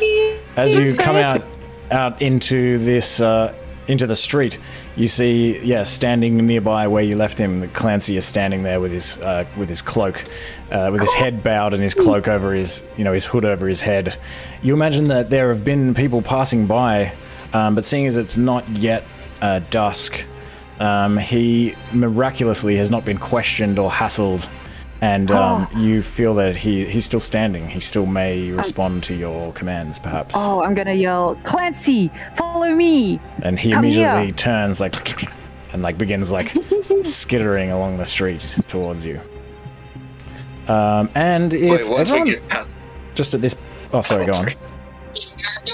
I was just gonna say, once we get past the gate, I'm just gonna revert back to my normal form, so I'm not standing out too much. Okay. Too much more than I usually will be.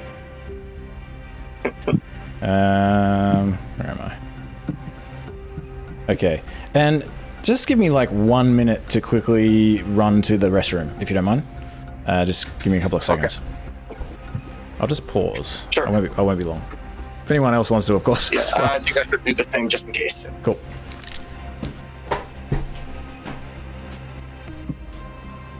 Okay, like... sorry about that. Too much coffee. Is everyone back? We've got like half an hour more. Mm-hmm. Mm-hmm. Yeah, so you've just run through this gate. What do you do? We start speed walking, but not running, because that would look suspicious. Okay.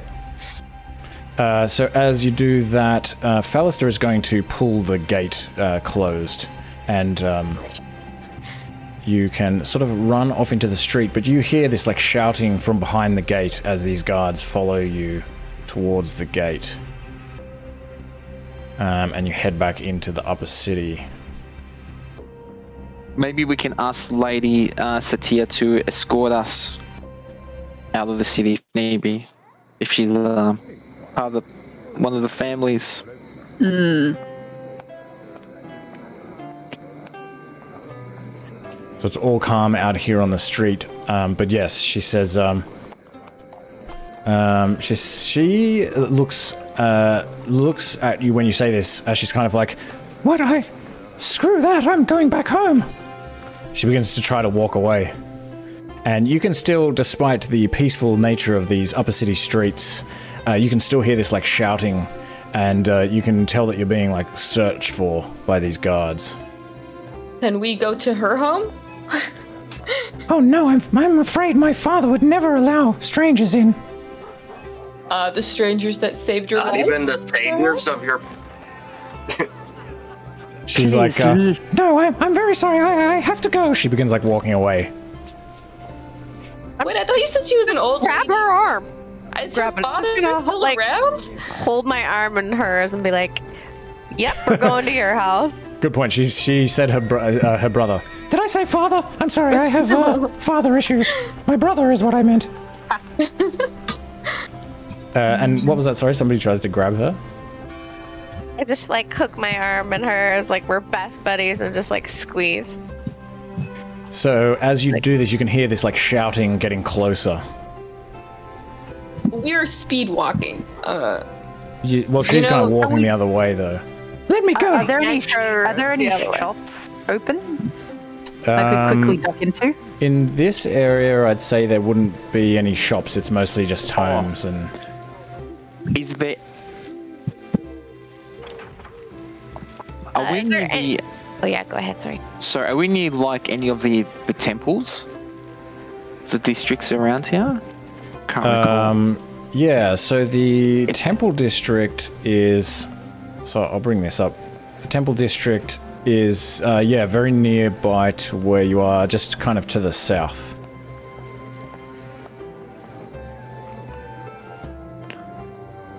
But Fallister says, why don't we just leave the upper city quick? It is this way. We could just go back to Baldur's Gate and disappear into the... Just run. Leave the way. Let's leave. There goes. What do you do with Satya? Do you let her go? She's kind of struggling against Alina. Yeah, I'm just gonna let her go. Yeah. Okay. She'll like leg sweep her and just like shove her onto the ground.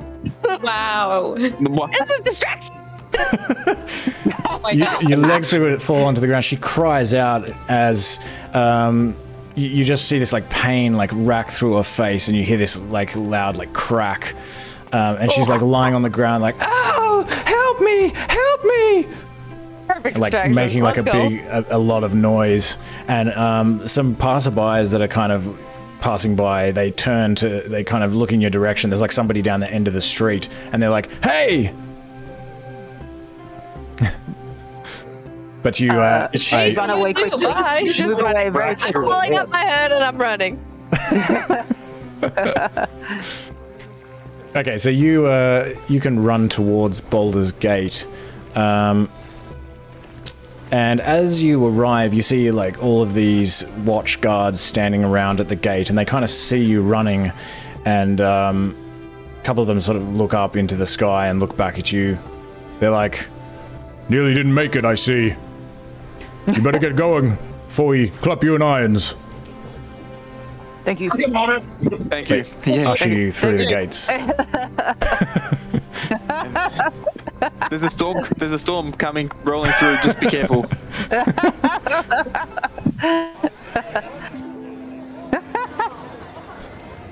Phew.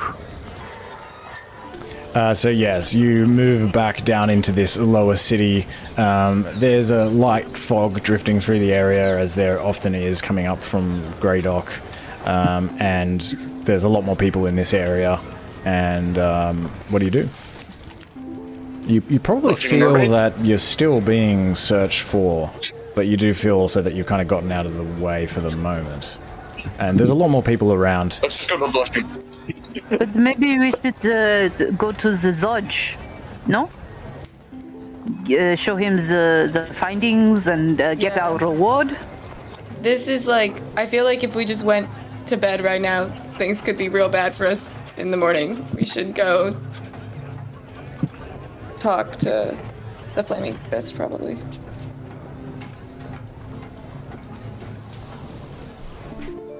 Wait, it's not the Flaming Fist that rules over there, it's pretty much the other watch, isn't it? Flaming Fist No, I'm doesn't have talking about us going. I know that they are upper city guards that are chasing us right now, but if we are with the Flaming Fist, maybe that could be better. I don't think we're going to convince the upper city guards not to arrest us, you know? But if we're with the Flaming Fist and we explain to them that we murdered someone because they were a cultist and not just because, you know, we wanted to. Seems important. Or we could just run away.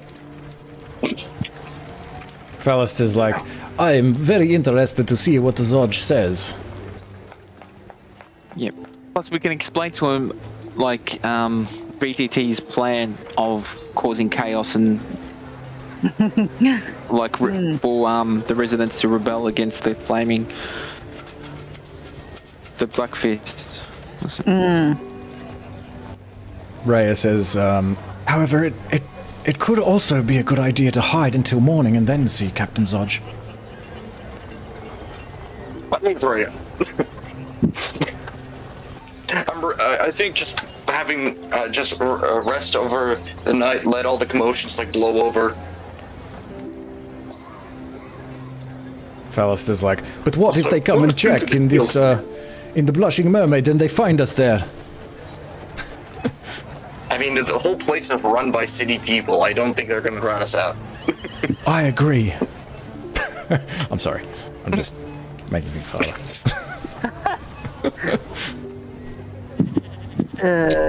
So should we take a vote? I'm for running. I'm for running and resting. One for resting. The for the Flaming Fist. Any other suggestions? I'd be down for resting. Okay.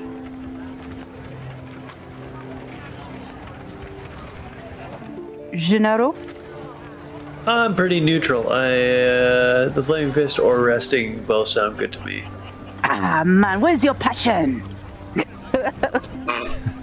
It was like, it went away like a few hours ago. It was, yeah, it's been a long day. Okay, maybe we rest. We rest. Okay. So you want to go to the Blushing Mermaid? Oui. Alright, so you head back to the Blushing Mermaid in Heapside, this sort of residential middle-class neighborhood. And the Blushing Mermaid is this dark, multi-storied stone building with a shingled roof and multiple chimneys, and you come into this dodgy common room, and as usual there's this kind of balding dude with the hangover, not with the hangover, actually he has a comb over, but he also looks like he's hungover. It's like, yes? back to our rooms. Hello again. Yes, go right ahead. I don't care anymore.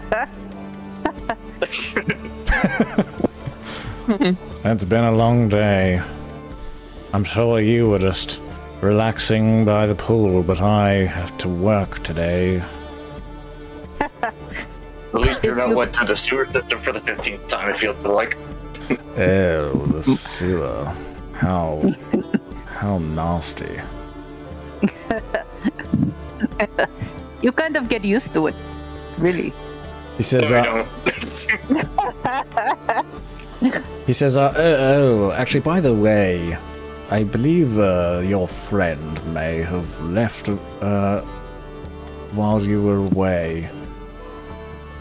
Yeah. Someone, Is the big friend or the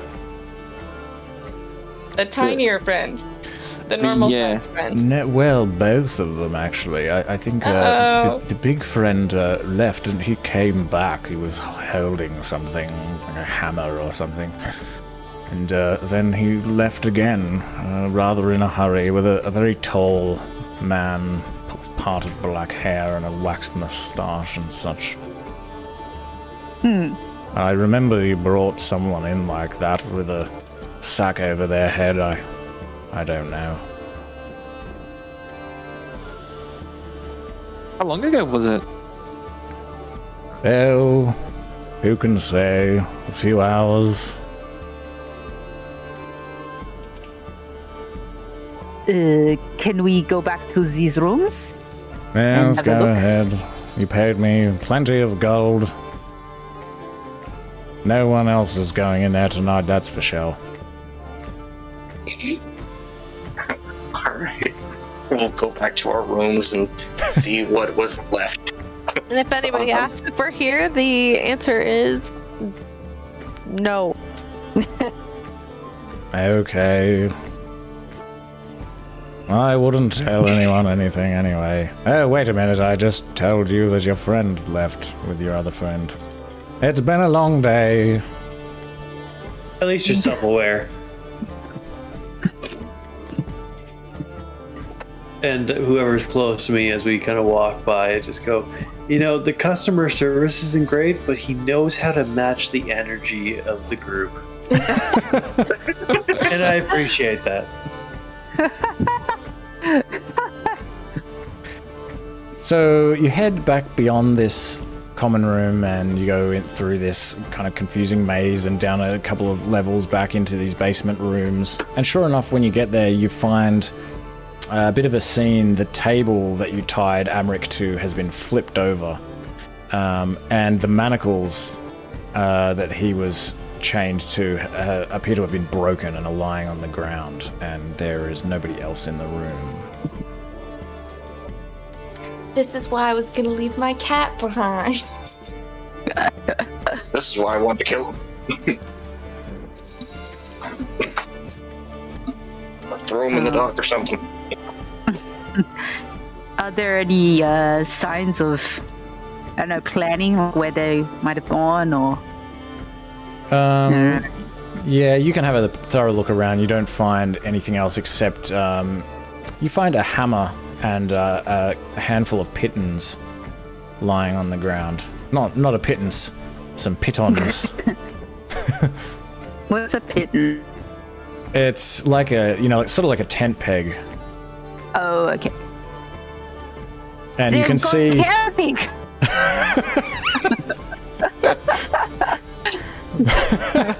And you can see also where it looks like one of these pitons has been sort of like smashed into the ground, because the ground is this sort of hard, kind of concretey, dirty, kind of cementy thing. And it looks like, yeah, one of these pitons has been like hammered into the ground. There's a big kind of white like mark there.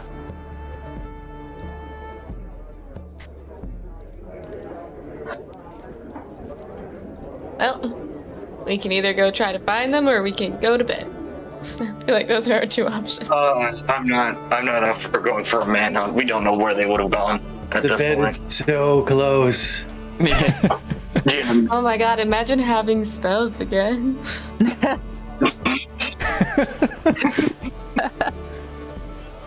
Yeah, well, if you all wish to stay here and take a long rest, maybe we should call the session there a little bit early, but Angela, I know you have to go somewhere. It seems like a good place to pause, but yeah. Why don't we have a long rest and finish it there? Awesome. Yes. Sounds good. Perfect. All right. Awesome. Cool. Thanks for playing, everyone. It was fun. Hey, There was, Thank you. That was fun. I thought you might avoid the combat with the guards. There were more guards on the way, and I was like, this is going to go for a long time. And you let that cool dust two devil fireballs. do something. Yeah, it was because of the dust spell. They Yeah, got it's to the totally back that, door right? and they were like, what? They didn't know what to do, and it delayed them. It's a bit windy out. Best not to. It's yeah, I'm so there's glad a lot of Clancy's shit going on out alive. there. Thunderstorms and dust clouds. And yeah, Clancy, I toyed with the idea of having the watch discover and kill Clancy, but I thought, seeing as dinner was slain, perhaps Clancy has not yet. Yeah, because dinner was served. Perhaps Clancy has not yet had his day. You know, I'm sorry, but currently the record is 2 cats killed in one session. So we're gonna have to keep track of this because we're gonna keep getting cats. You can't stop it. I'm like crossing off my notes that say like give more cats.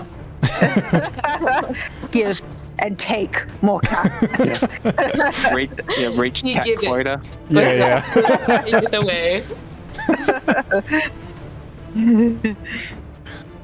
Cool. All right. Yeah, I'll be in touch about the next listing, and otherwise enjoy the rest of the weekend and your week and everything. And yeah, thanks again. Sounds good. Thanks. Great. Thanks. See you too, guys. Bye. See you next time. Guys. Bye. Bye. Nice night. See ya. Bye bye.